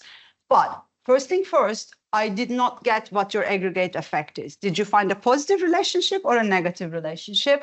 That I did not see it. What happened to the credit in the end? Then second, why are you documenting this asymmetry? What is the underlying economic theory or like possible mechanisms that is driving it? One possibility could be like as this volatile deposits argument that you are using, right? In the end, I'm receiving deposits, but they are very volatile because it is as well explaining the cash. I understand the story as well, but I think this can explain the negative relationship if you are finding a negative relationship, like in this Chaudhry and Limodia paper. But I don't think that it can still explain why I'm finding this asymmetry, why I'm changing these risk management strategies, if you like. This is one. And on the other one, this is the main focus of the paper. And this is where I was like telling you that I would like to underline this finding directly. So the focus of the paper is on the heterogeneous effects of this tax on households that have an easier access to banking. So then findings, for instance, post-tax, mobile money usage dropped in higher ATM density districts than the lower ATM density districts, because that is the defensive part, right? Our focus is on this like beta, which is like the interaction of the post-tax at the high ATM density district. And the same story, bank deposits increase more in higher ATM districts than the lower ATM districts. So this is like at the district, but at the bank level, or the similar story at banks which are having higher ATMs. My question is, what about the aggregate figures? Actually, I was a bit confused because you are presenting somewhat these aggregate outcomes in the presentation. I think the interpretation is not necessarily right. This is always in comparison to the low ATM. So my question is, how did this tax affect deposits overall? How about the banking agent developments, bank lending, like irrespective of this ATM access or ATM share? What I'm trying to say is, for me, it is a bit more straightforward saying that for the districts where there are more ATM, there are more cash withdrawals. Yes, but what happened to cash withdrawals overall? Like what this tax did to it? There's one paper, I mean, there are 1 million of them, but this is not really what you are doing, but this is Bertrand et al. This is a JF 2007 paper. What they're examining is that there is a 1985 regulation or deregulation, if you like, in France, in banking, and they're explaining what this did do to the borrowers and the banks. Why I'm saying that it could be useful, because this is a similar story. A tax happened and it did not differentiate the individuals, right? This tax was for everyone. In here, the similar story, there's a regulation affecting all banks. So the identification comes from the time rather than the heterogeneous banks or the heterogeneous individuals. That could have been useful for you to, at least as a first step, then you can maybe include that heterogeneous. Also, I think, I mean, when I first think about your results, I was thinking that, oh, well, this heterogeneity is coming from household wealth more than the ATM, right? Because in the end, if I'm rich, I'm living in a wealthier household, I'm living in a wealthier district. Well, this is the district with the more ATMs. So they should be there. And then for those individuals, for wealthy individuals, that tax could be even more important, because there is an opportunity cost of holding the money not in bank deposits, aka interest earned. And if I have $1 million, the cost will be higher for me, right? So I was thinking, I mean, this doesn't do anything in your results, but I guess you can think a bit, or maybe you can at least acknowledge this fact. This could be actually coming from the wealth, maybe not necessarily the easy access to the bank per se. Then I was thinking, well, I understand this paper is coming from the sub-Saharan Africa, and also you have some conclusions about the financial inclusion, which are extremely important, no doubt about that. I was thinking whether we can generalize these results. So, I mean, we heard from the first presentation, 19 out of 20 big countries are talking about digital currency, right? So can I generalize these results for United States? I don't know, I'm just getting one. So I was thinking one thing that may or may not be playing a role is this credit card. So the effects of this tax on banks and credit provision would be very much related to credit card usage, because one thing that what you're having is that deposits are higher, there's more liquidity, but also withdrawals are higher. So there's a lot of turnover. If I have credit card, I don't have to go and get the cash out, right? So I can start using this credit card. I understand that in Uganda, these POS machines are very undeveloped and there is a very limited credit or debit card usage. So households need cash. But I was thinking, do you have any data on credit card? It seems that those guys have every kind of data and you have access to those. Maybe you may want to see, even this is limited, do you see any changes on the credit card post-tax? This is, again, not really affecting your results, but this may even have a bigger contribution if you can come up with a generalized story, right?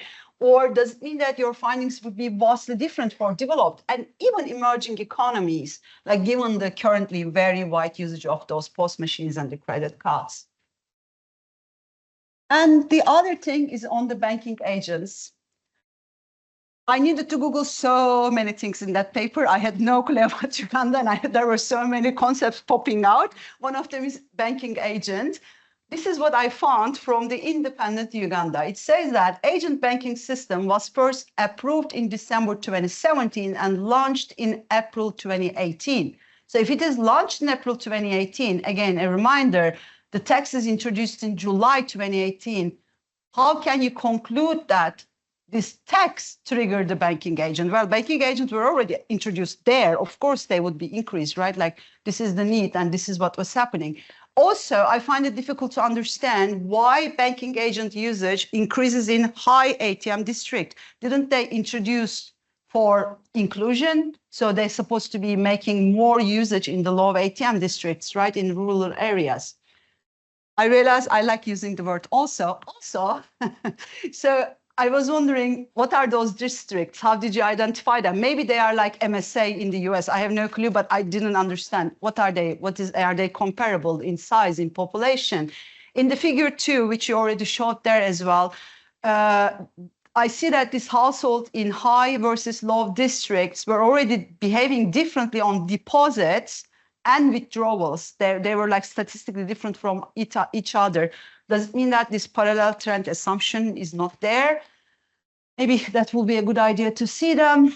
Also, you consider the changes in the deposits that has done through the banking agents. What about me as a household go to the bank and put the money? You don't have this data, or you just like skipping this part? I don't know, but it's a good idea to talk because I was confused. And last two are not important. It's just that we become too myopic while we are writing our paper. I just wanted to bring it to your attention so that, you don't send it like that. So overall, again, I think this is a super solid and very interesting paper, massive data work and massive institutional knowledge. I was just like getting lost in between those institutional knowledge, and just super well written. In my view, at least, it has a very good potential. And well, good luck. Thank you. Just a couple of questions from the floor, perhaps. Yep, back right, the yellow. And also here, just closer to the front, Egon.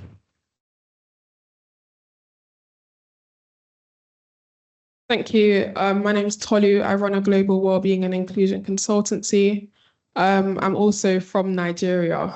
One of the things I was thinking about while you were giving this presentation is the fact that in developing countries like Uganda and Nigeria, there's existed lack of trust for institutions, social unrest is high, and there's a lot of risk aversion and behaviors like that. An example I can give is when Nigeria changed their currency very recently, even though banks existed, people were bringing suitcases of cash to change their currency, meaning that people didn't really trust the banks, and it turned out anyway that the banks ran out of cash. So there's a lot of I can't trust the bank, I can't use this and stuff like that.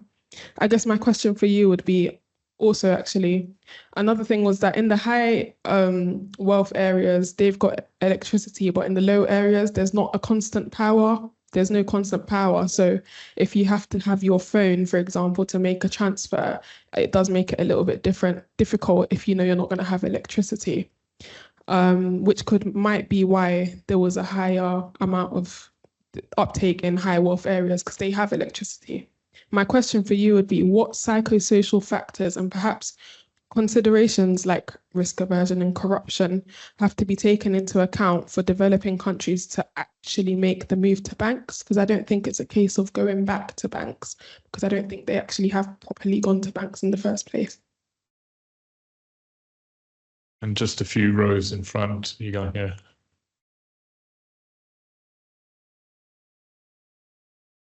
Thank you. Really interesting paper. I just have a clarifying question. The credit that you were talking about, was this credit to businesses or households in the maturity? Just would like to know that. Well, I think we'll leave it there. So I start answering your question on the banking, so we also try to understand how they work. So yeah, you're right. Independence says the regulation was December 2017 and introduced in July 2017. Actually, this is so there is a difference in the one I'm considering.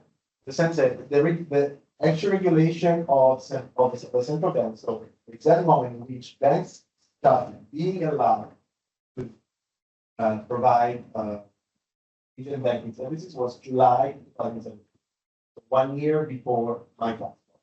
However, there is a company that in December 2017 was allowed to provide a similar system for banks. So actually, we have data on banking agents starting from 2017. Simply there was a company that decided to provide to be a facilitator for the new banking agents and created a service for banks. But actually, there were already banks that had their own internal service for providing their banking agents. That's why actually in my data, so in the bank's balance sheet and this level data, I already have data since July. This is the first. Then you were asking, why do banking agents are districts with higher density? Might it be because banks decide to provide this service in wealthier districts or in places where there is high density? Or yeah. So okay, that's hard to answer. But the thing is, banking agents are demand driven in the sense that it's a service that it's not the bank which decides to provide. It's a person who decides to make a contract with the bank. So it's, let's say, an activity, it's an economic activity that someone decides to operate to earn money. So these banking agents earn a fee by providing service, by providing this kind of service. So it's not the bank, they are not bank's employees. It's not the bank deciding where to deploy this banking. Someone may wake up one day and say, okay, I want to provide this service. I make a contract with this bank, I need to decide for which bank to provide this contract, and then I need to decide where to provide it. So by talking to people, obviously there is an incentive to provide this kind of service in places where there is a higher probability or higher need. Obviously, if I'm a banking agent, I decide to provide in a place where banks are more likely to be used, and I decide to provide it for that bank which is more likely to. So then you were asking about the aggregated effect. Okay, you're right. I didn't provide any piece of paper, but that's the suggested evidence I was trying to provide, and maybe I should include also results and not unpacking different type of borrowers. So just to give you a sense of how much the credit increased after the tax. So let's say that in the 5 years before the tax, the amount of credit never changed. The amount of new loans the monthly level never changed, was quite flat. And while in the 1 year after the tax, it increased by 100 million, the equivalent of 100 million. which is quite high for Uganda, for Ugandan credit. The results I show do not differentiate between households and businesses. However, I should do this again, and actually we don't see many differences between the two. So the new, let's say, this new behavior I claim is quite it's thanks to the same approach both for households and businesses. Actually, for households, what I was seeing is that the repayment terms gets even lower. So we are talking about new loans which are requested to be repaid sometimes in 1 month. Very short repayment. Then you were asking to control for other things. Okay, in the new version of the paper, sorry, it was I didn't send it to you. See, it's a lot of results, and it's every time as for. I mean, the thing I already have a long enough. no, the thing is when you work with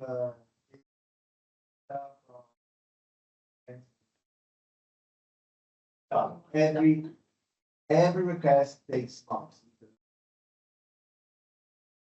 Yeah, they have data there. So yeah, the new results control for both individual characteristics. So I interact individual characteristics with households. These two level characteristics we interact with Pakistani. I don't see any change. I mean, if I want to submit it to any journal, I know that those analyses are needed. So yeah, that's the next thing you're going to see. As far as it concerns electricity, that's quite interesting. I'm not sure how to answer. The thing is, actually, in rural areas, so you might see the new paper I have with Marcus and Meyer and Monia. So what we see is that coverage, like if we talk about coverage, so the possibility of usage the mobile network, actually in rural areas, towers, so telecommunication towers do not operate with electricity because the grid doesn't run there. They operate through gasoline. So they are fueled with gasoline. They are very costly to maintain, but apparently mobile telecommunication companies want to keep them because they extract a lot of rent from people living in rural areas, considering that they are the ones who use mobile money the most. I was in the other paper I have with Maya Rimodio, we show that fees of mobile money. So actually the telecommunication company applies fees on transactions. So on top of these fees, the government decided to put the tax. So every time I transact with someone, I pay a fee on the transaction. Very small transactions are the ones with the highest fees. So fees are not the same for all types of income. We show that the lower the transaction, the higher the fee. Poorest people make lower transactions. Obviously, they're not going to be. Those transactions sometimes have a fee of about 30% of the transaction. So there is a lot of extraction of revenue from rural areas. Instead, if you claim people cannot use the mobile phone because they have no electricity, they don't know how to charge it. I mean, there are a bunch of papers in the academic literature in developing economics showing that actually there is an increased usage of solar panels in rural areas. I don't know if this answers your question. I don't have data on this. I don't know playing on that, but I mean, it's something which is actually. There are also mobile money in Uganda, for example, gives you. I mean, there are many solar panel companies that allows you to pay the solar panel through mobile money. So there are. I should probably show results with the panel survey because the panel survey asks if you have a solar panel. Maybe I can answer your question using those data. So you need a panel on panels. Terrible. I loved it. Fantastic. Okay, and then you were asking, do you have data on credit card at this level? We do have it. I don't have it yet. But yeah, we are assembling this new data set on this level digital credit card on the level.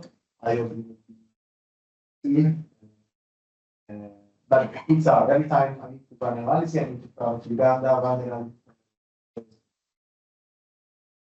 analysis. No. spent several months in Uganda, but yeah, sometimes I can manage to provide the code. It's nice. That's it. So, Tremendous. That's fantastic. Thank you. Good. So we'll close out with Dirk, please, from the University of Bern. It's going to talk about equilibrium implications of monetary regime change.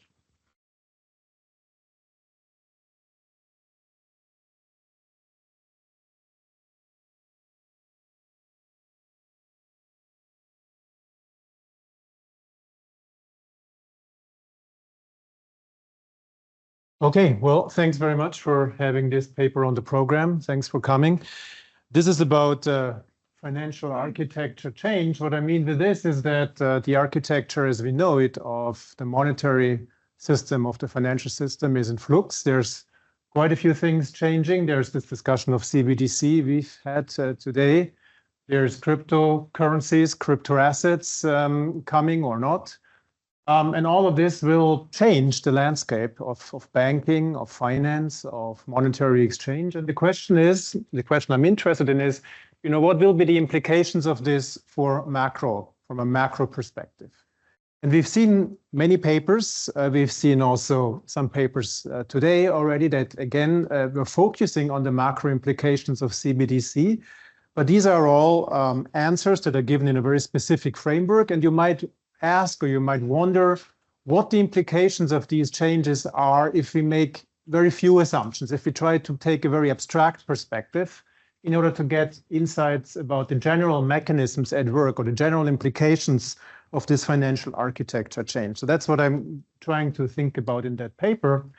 And well, if you want to take that perspective, you don't really want to write down a very specific model, then of course you cannot give very specific answers. So the only thing that comes to mind for me, if I want to think about that, is then really start from the opposite side, which is, let's take a very general framework and let's try to answer the question, what would it take for this, without having to make many assumptions, to have no effects? So what would it really take to get no implications? What would it take to have a neutral benchmark?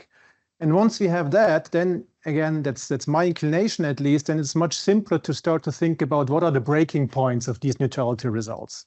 And that gives me a way to think about, what would be the mechanisms that would undermine or that would matter in this financial architecture change if we were to put it in that particular model, but also in a very different particular model. So let's try from this more abstract perspective to answer the question. That's what I want to do in the paper. I want to then apply this sort of neutrality benchmark to the CBDC discussion. So, what can I do about CBDC and still get no really important macro implications, or turning it upside down? What are the breaking points? When will CBDC certainly start to matter for macro implications? And I can start to ask the same set of questions about private cryptocurrencies. And as a side issue, sort of as a side result, what comes also out of this neutrality perspective is a way to think about, what are the liquidity rents in the current financial architecture as we know it, or you might also, depending on your maybe political inclinations, might want to call it the subsidies that banks collect from the lender of last resort support of the central bank. This neutrality perspective gives you a very transparent, I think, way to think about that and to quantify how big these subsidies or these rents are. Okay, so the model, as I said, is not really going to be a model. It's just encouraging you to think about whatever model you like. I would argue that probably most of the models, certainly the ones we've seen today, and I think many more, would fit into that framework. So let me just say that, think about heterogeneity as much as you want. Firms, banks, governments, international shocks as you like it, types, preferences, constraints. I don't really want to make these kind of assumptions, because I think that the neutrality result is very much resolved from them. It can be stated in much more general terms than having to make those kind of assumptions. Competitive equilibrium or not, it really doesn't matter. What I really am after is what I call a neutral regime change. What is a regime change to start with? It's simply that we change some balance sheets somewhere in this financial sector. Potentially, there might also be the change of transfers somewhere, but the main thing is that we're going to change some balance sheets. So in the CBC context, it would be, households will swap some assets out of deposits into CBDC. There will have to be something that changes with banks. There will have to be something that changes with the balance sheet of the central bank. All of this, of course, will be embedded in some, dynamic, stochastic, whatever framework. But the main thing is that there's going to be those balance sheet changes. That's what I call a regime change. When is this regime change going to be neutral? Well, according to that lingo, it's going to be neutral if we have these changes in balance sheets, but nothing else of relevance will change. So prices are going to be the same, spreads are going to be the same. Obviously, the allocation is going to be the same. Everything that we really care about is the same, except that we have, swapped a couple of balance sheet positions, and that's about it. So if something like this is possible, then I would call this a neutral regime change. And we changed things in the financial sector, but nobody really cares in some sense. If you take this very general framework that I described without really much assumptions, you find that what it takes for that to apply, for such a neutral regime change to be possible, is that you need a bunch of things to be true, and they're not surprising if you think about it. The first one is simply that you can do it, right? Satisfying all the kinds of constraints. In particular, the budget constraints have to be satisfied, obviously, for everybody. So when they swap these different positions, balance sheets, then the budget constraints still have to add up. All the other constraints that these agents face still have to be satisfied, obviously. So that's the easy part. The more interesting part is Roman 2 here.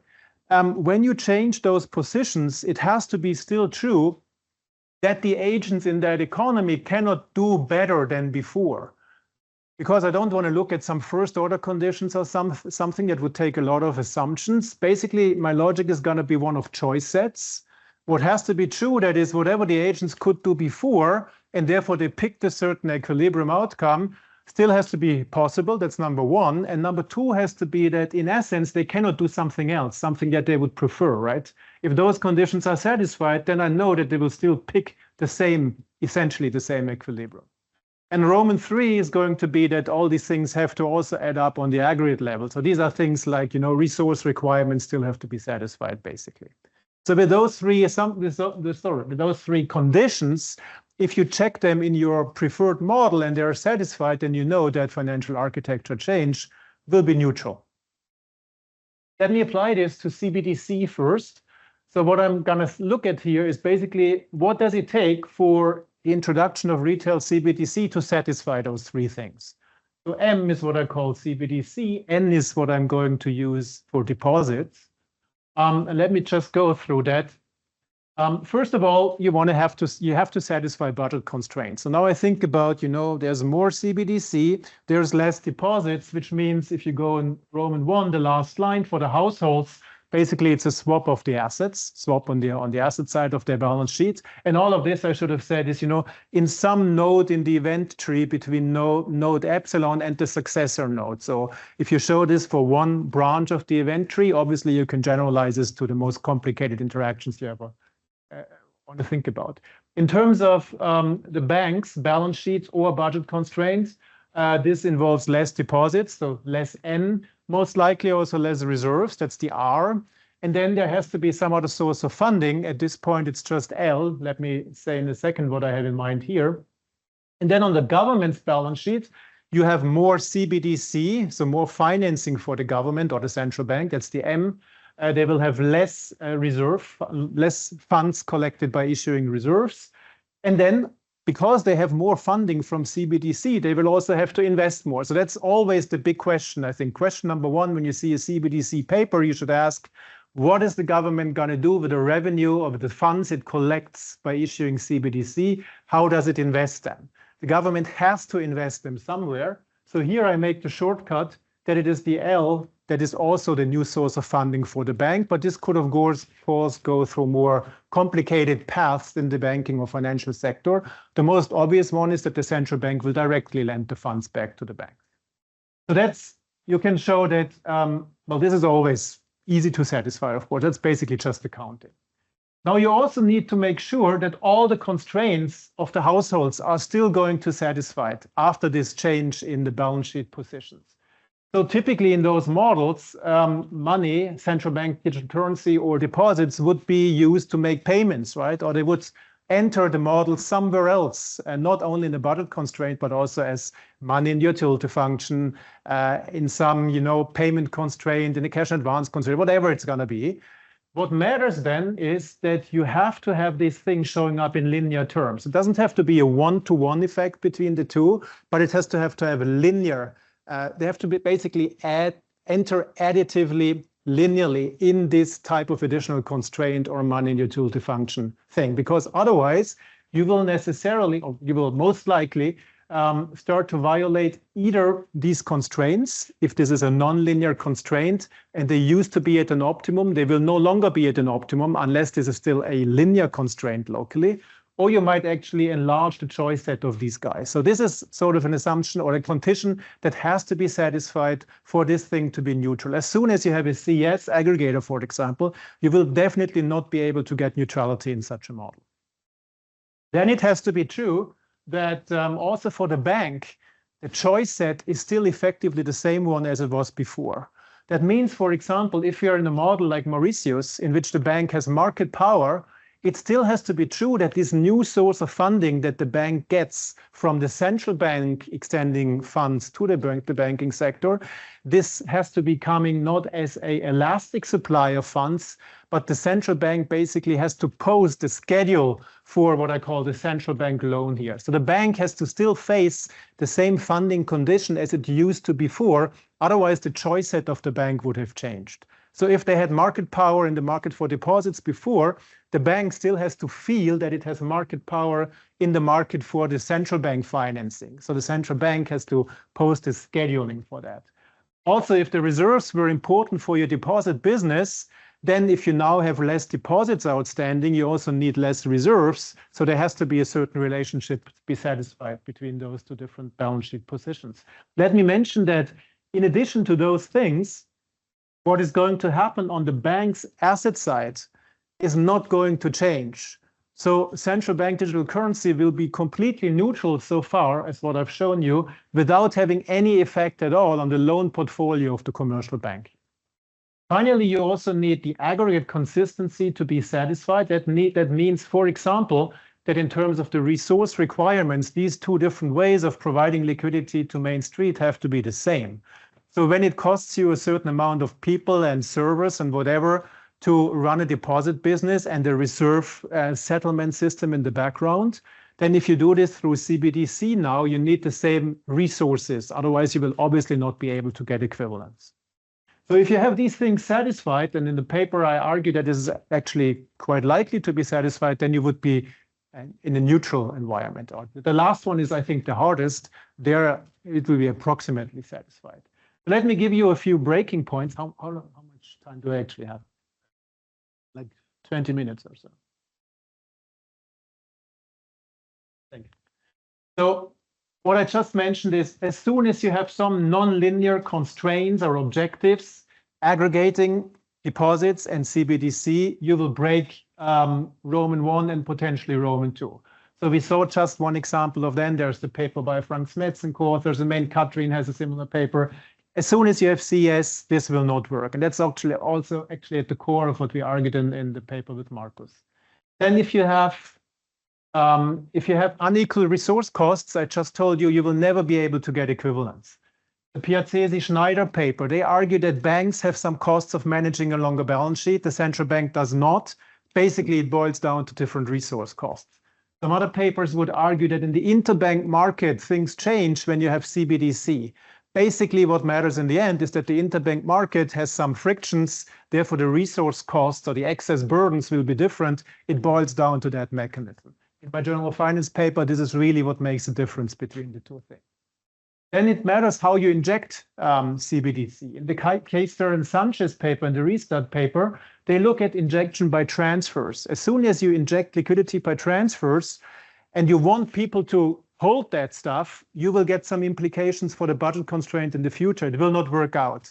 Actually, what the two show is in the last section of their paper, if you revert that into injection by open market operation, you do get the equivalence. The same is true for Jonathan Chu and co-authors paper in the JPE. It's injected by transfer. If you were to inject it differently, I would expect it doesn't make any difference. You will get the same allocation. Michael Kumhoff and co-authors, they look into CBDC injection by what I call QE for the masses. Basically, if you want to get CBDC, you have to go to the Bank of England and hand in some government bonds. That's the only way that you will get your hands on CBDC. Again, this will make a difference in terms of the continuation of your budget constraints in the future.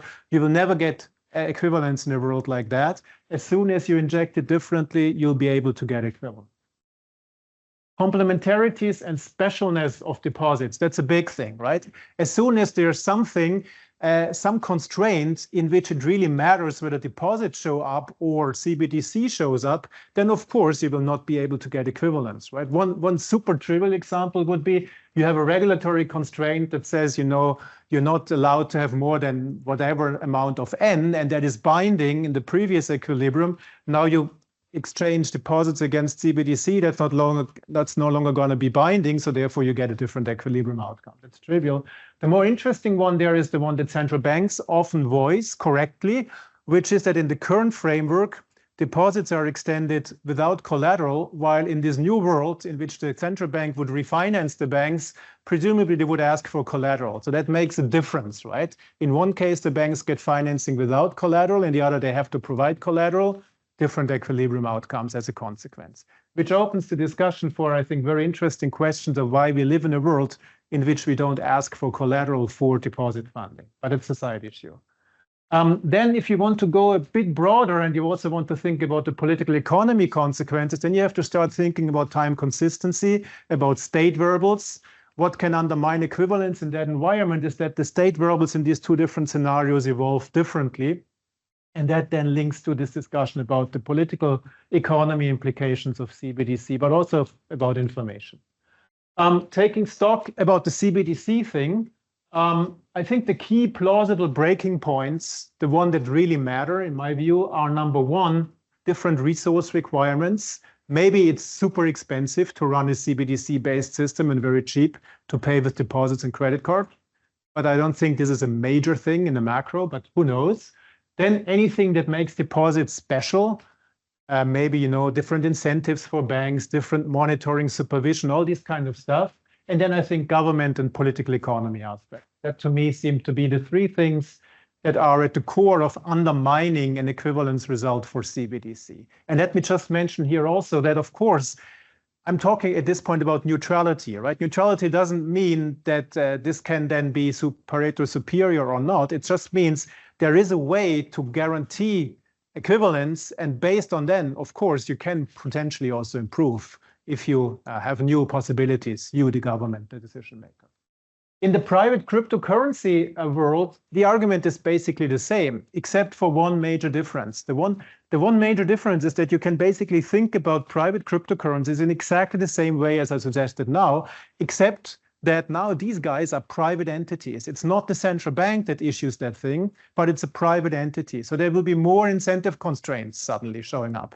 And those incentive constraints will typically bind, because those guys, if they're able to issue their stuff, they will typically not be willing to refinance the banks at whatever rate it would take to make the banks, stand at the same situation as they were before. So in all likelihood, this is not going to give you equivalence.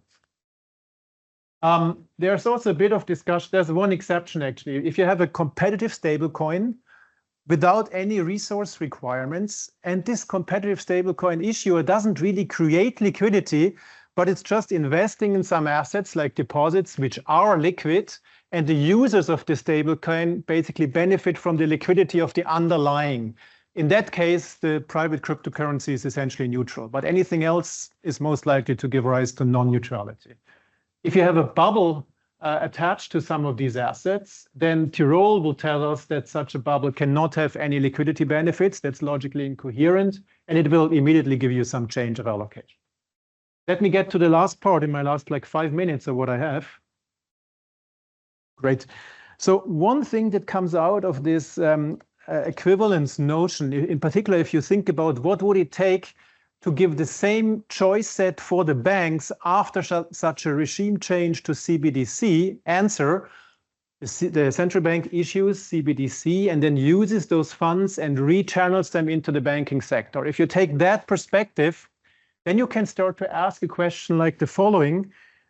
What is at stake really for the banks in terms of their financing costs in such a new world? Or stated differently, how strongly do the banks today benefit from the fact that they're able to run a deposit franchise? So one way to think about this is basically that you look at this, what I call here a naive measure. You basically look at N, which is the stock of deposits at a particular node in the event tree, and you multiply it by the deposit spread, essentially. So RF is the market rate, the illiquid, so to speak, market rate.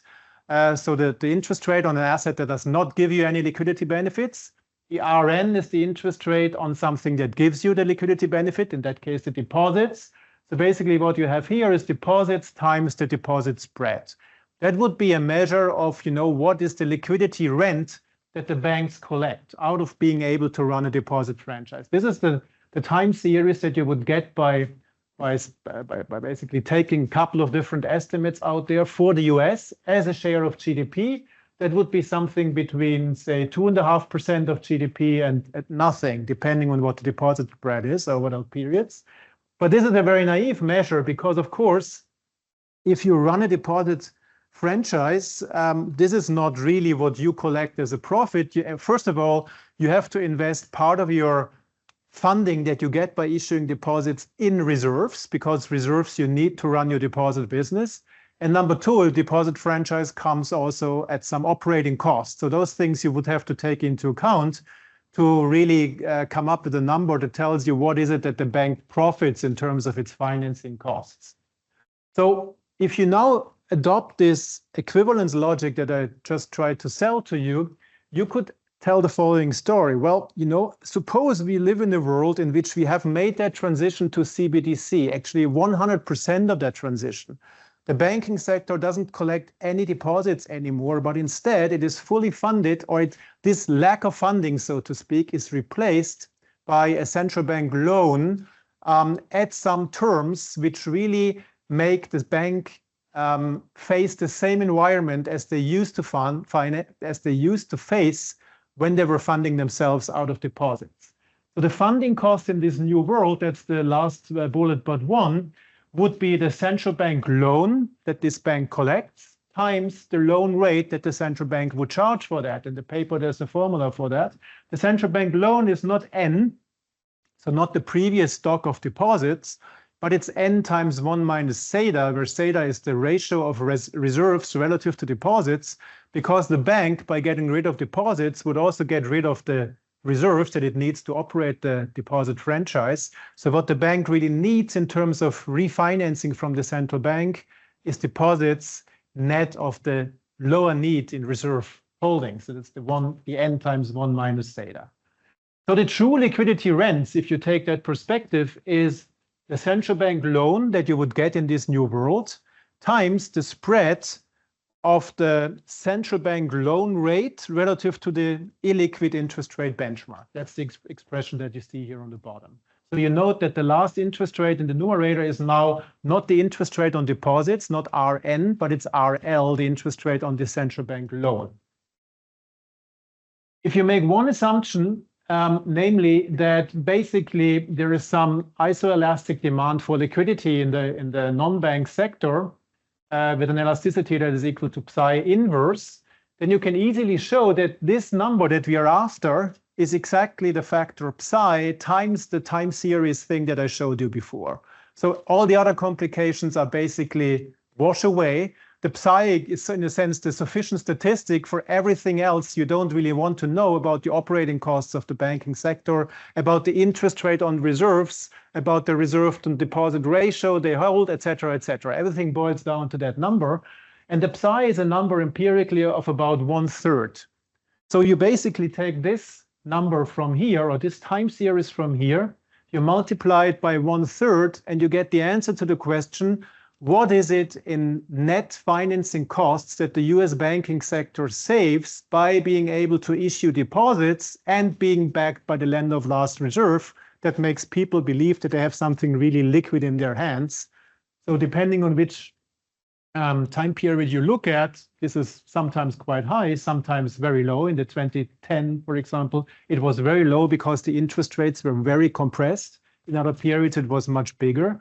And therefore, if you average that, you get a number of about 0.25% of GDP. So that's also the number that I guess you would tell bankers if they ask you, how afraid should I be of CBDC? Suppose the central bank is not willing to refinance me very cheaply after the transition to CBDC. Suppose they only refinance me at market rates, or somebody else will refinance me at market rates. The answer is it's about 0.25% of GDP that banks might lose out from that. So that might explain why banks are not really happy about retail CBDC. Conclusion. The conditions for neutral architectural change are much looser for CBDC than for private cryptocurrency issues, because there is additional incentive constraints that have to be satisfied to make that neutral. Central banks can really go far in terms of insulating the real economy from CBDC. But that, of course, doesn't tell us that they would do it, right? In particular, in political economic equilibrium, it's unlikely that they would do it. They could do it from a macro perspective, but most likely they would not be able or not be willing to do it. And then what is at stake for the banking sector is about 0.25% of GDP. Thank you.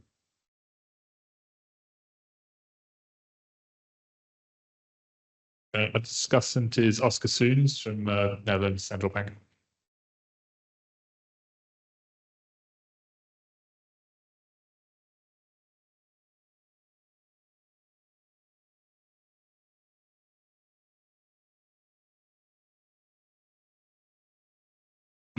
Yes. Hello, everyone. My name is Oscar Soens. I'm actually at the European Central Bank now. So also for me, the usual disclaimer applies that these are my own views. And thanks to Reese for inviting me to discuss this paper. So I think, first of all, this is a great paper. It's quite abstract, but luckily for me, I think Dirk did quite a good job in explaining how the model works. So I'm not going to talk about the model in detail at all. I'm also not going to talk about crypto. I'm going to focus on CBDC. And in my discussion, I'm going to reiterate why I think you should read this paper, why I think it's an important contribution to the CBDC literature. I'm going to briefly summarize, and then I'm going to try to explain what are some lessons that I take from this paper. I'm going to end also with some suggestions. So Dirk starts the paper with, I think, quite a loaded sentence, and it is that the financial architecture faces seismic shifts. So here, I slightly reformulated that, because I think it's particular the payment system and the international payment system that's undergoing changes. And I try to illustrate that with this image. So for centuries, we've paid with banknotes and coins. And really the last 60 years, 50 years, there's really rapid change and digitalization in the way that we pay. Started with credit cards, with mobile money, as we also learned in Uganda. Electronic money, Apple Pay, really peer-to-pay bank transfers, IBAN in Europe. And it's really fast, it works really well, and it's really rapidly evolving. And most recently, then we also have the innovation of cryptocurrencies and CBDC, which also have the promise to really further change the way that we make payments. And then the question is, well, will these innovations really change the financial architecture as we know it? Should it change it? And what should policymakers do with this? And I think this is a super important question that this paper tries to shed some light on. And one of the reasons is that there's, I think, a lot of different views still on this. So for instance, in the CBDC discussion, just last week, I saw that Barry Eigengreen voiced again something like the opinion that CBDC is a solution in search of a problem, which is something I think we've heard more often. At the same time, in the euro area, the digital euro project is moving along, and it's communicated as really being a digital means of payment. But even on the other side of the spectrum, there's also advocates among economists and politicians that think there should be much more than this. It should really be, it's an opportunity to really transform the financial architecture. And the same divergence of views, I think, are part of the cryptocurrency discussion, which started as this utopian idea of decentralized global money, and it evolved more into like meme coins and speculative assets. But we really don't know yet in 10 years from now, like what these things are going to be and what we as policymakers should want them to be. And so that, I think this paper really provides a very neat theoretical framework to try to think through some of these important questions. And it concludes, or part of the conclusion is that it's very much in the hands of policymakers. And I will get back to that also later. So to summarize the paper, I think it's very good. You should read it. Particularly, I really appreciate, and Dirk also did a good job explaining it now, and in the paper it's even better explained how it's a unifying framework that he presents. And it's actually, the model is quite, it's only a few pages and it's quite accessible. So really encourage you to have a look at it.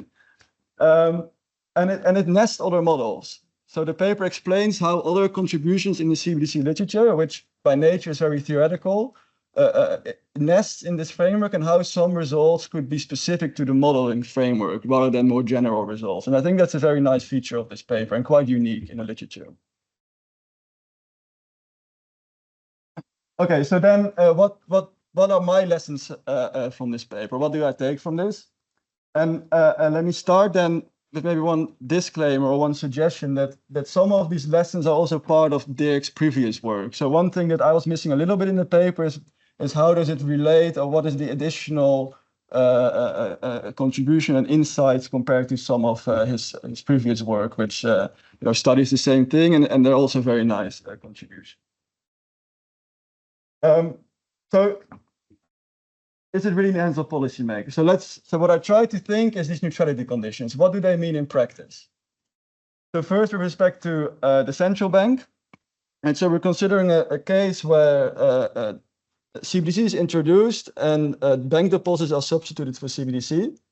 And then the neutrality central bank policy would be that the central bank issues CBDC, redeems reserves, and lends to banks in the right proportions at the right rate and at the right collateral requirement. Right, which I interpret as at the deposit rate and with basically no collateral requirements. And that's the neutrality central bank policy. At the same time, the government should kind of tax and transfer to make sure that no one gets richer or poorer from this new innovation in the payment system. And those two really follow from the theoretical framework. And then there's one paragraph in the paper which I found fascinating, actually, and I'm happy that Dirk also mentioned it in his presentation. And it has to do with more behavioral changes. So what I call here with information. So another neutrality also requires that even if economic constraints and choice sets are unaltered, also people shouldn't change behavior for other reasons. They shouldn't, let's say, gain information or get a better understanding of the world around them, that's going to then result in different actions. Right? So that's I think, quite an interesting point that is not really part of the literature yet. This political economy part of the CBDC, or the impact of CBDC. So when I look at these three neutrality conditions, I think the first one I would say is possible in theory, the central bank policy. I mean, as Dirk also mentioned, we have some self-imposed constraints on what the central bank can do. But in theory, we could do this, and I'll get back to that on the next slide. This government transfers, I think, is really infeasible, especially if we're talking about a large demand for CBDC and potentially large transfers. And this behavioral change of this understanding, I think, is unavoidable. And I think you already see this when, when people learn about how the financial system works, how payments work, what are the type of implicit and explicit flows of funds, politicians and voters and economic agents might just simply change their behavior just by learning about the system. So overall, I would say that is it really in the hands of policymakers? Or maybe it gives a little bit of a false sense of control over what policymakers really can do. But to explain a little bit further, so let's think about this central bank policy to limit the effect of CBDC. I interpreted this central bank and government policy to really, it should only issue a small amount of CBDC. So let's say a tight holding limit. And it should lend to banks at favorable rate with very soft collateral requirements, let's say something like a TLTRO program. Then in my own work, I tried to put some numbers on this digital euro discussion for the euro area. So I thought, okay, what does this practically mean? Right, and I call this the fiscal cost of neutrality. And it's not really a fiscal cost, but I will explain that. So suppose that all adults in the euro area substitute 1,500 euros of deposits for CBDC, and the central bank replaces all this lost funding with central bank lending at the deposit rate, and the banks simply put this back into their reserve accounts. Right, so the deposit rate is about 3% below the rate banks get on the reserve account. So this would mean approximately, back of the envelope, a cost of neutrality of 13.5 billion per year, right, which is in the same ballpark as the estimate from Dirk for the US of 0.25% of GDP. So there's a bit of a similar exercise, maybe closer to the naive calculation that Dirk showed. But what does this mean? I don't really know. I think it's quite a lot of quite a big amount. How do we think about this? I think Dirk's work kind of gives us a way to consider this. What is this really? Is this value the banking system adds? Is this a subsidy? Is this an implicit subsidy to banks? But it's not really a fiscal cost, because what it means is that really just flows of money are shifted around the economy. Before, households kind of incurred this cost, and now it's going to appear on the central bank balance sheet. And I think that matters, and we should think about that as policymakers. So then to summarize, what do I think I learned from this paper, in addition to Dirk's previous work, is that this spread between reserves and the deposit rate really matters a lot, not just for instance, in the Netherlands, in political discussions and maybe in the transmission of monetary policy, but also when we think about the impact of CBDC and how we're going to do that as central banks. And I really doubt whether in the long run, as the paper puts it, wide-ranging effects can be avoided or limited by policymakers. But certainly, I think central banks cannot do this alone. They need the government, but this behavioral and this more understanding of the world by economic agents, also, I think it's quite fascinating to think about that. So I think one more minute, or yeah. To end with a few questions on the neutrality conditions related to deposit synergies. I think that it's not really part of the paper, but I think it requires that the CBDC has no additional privacy benefits, so that the banks can still fully benefit from the data. I also think, and it's also not really part of the paper, is that it requires the central banks to lend to foreign banks, if you think about a multiple country setting, at the same favorable rate and with the same collateral requirements. And for me, reading the paper, this would be nice to has been specified in more detail. On the empirical application, I wonder if you could look at historical examples of regime switches and see what they imply. Let's say compare the emergence of credit cards to cryptocurrencies. Can we learn something from that? As I said, I'm quite fascinated by this political economy and neutrality conditions. So I encourage you to think about this more in follow-up work. So great paper, I think super important topic. Main message is that the impact of CBDC, private currencies, and other innovations depend on policy design and implementation. And I look forward to see how it develops in your next papers in this research agenda. Thank you.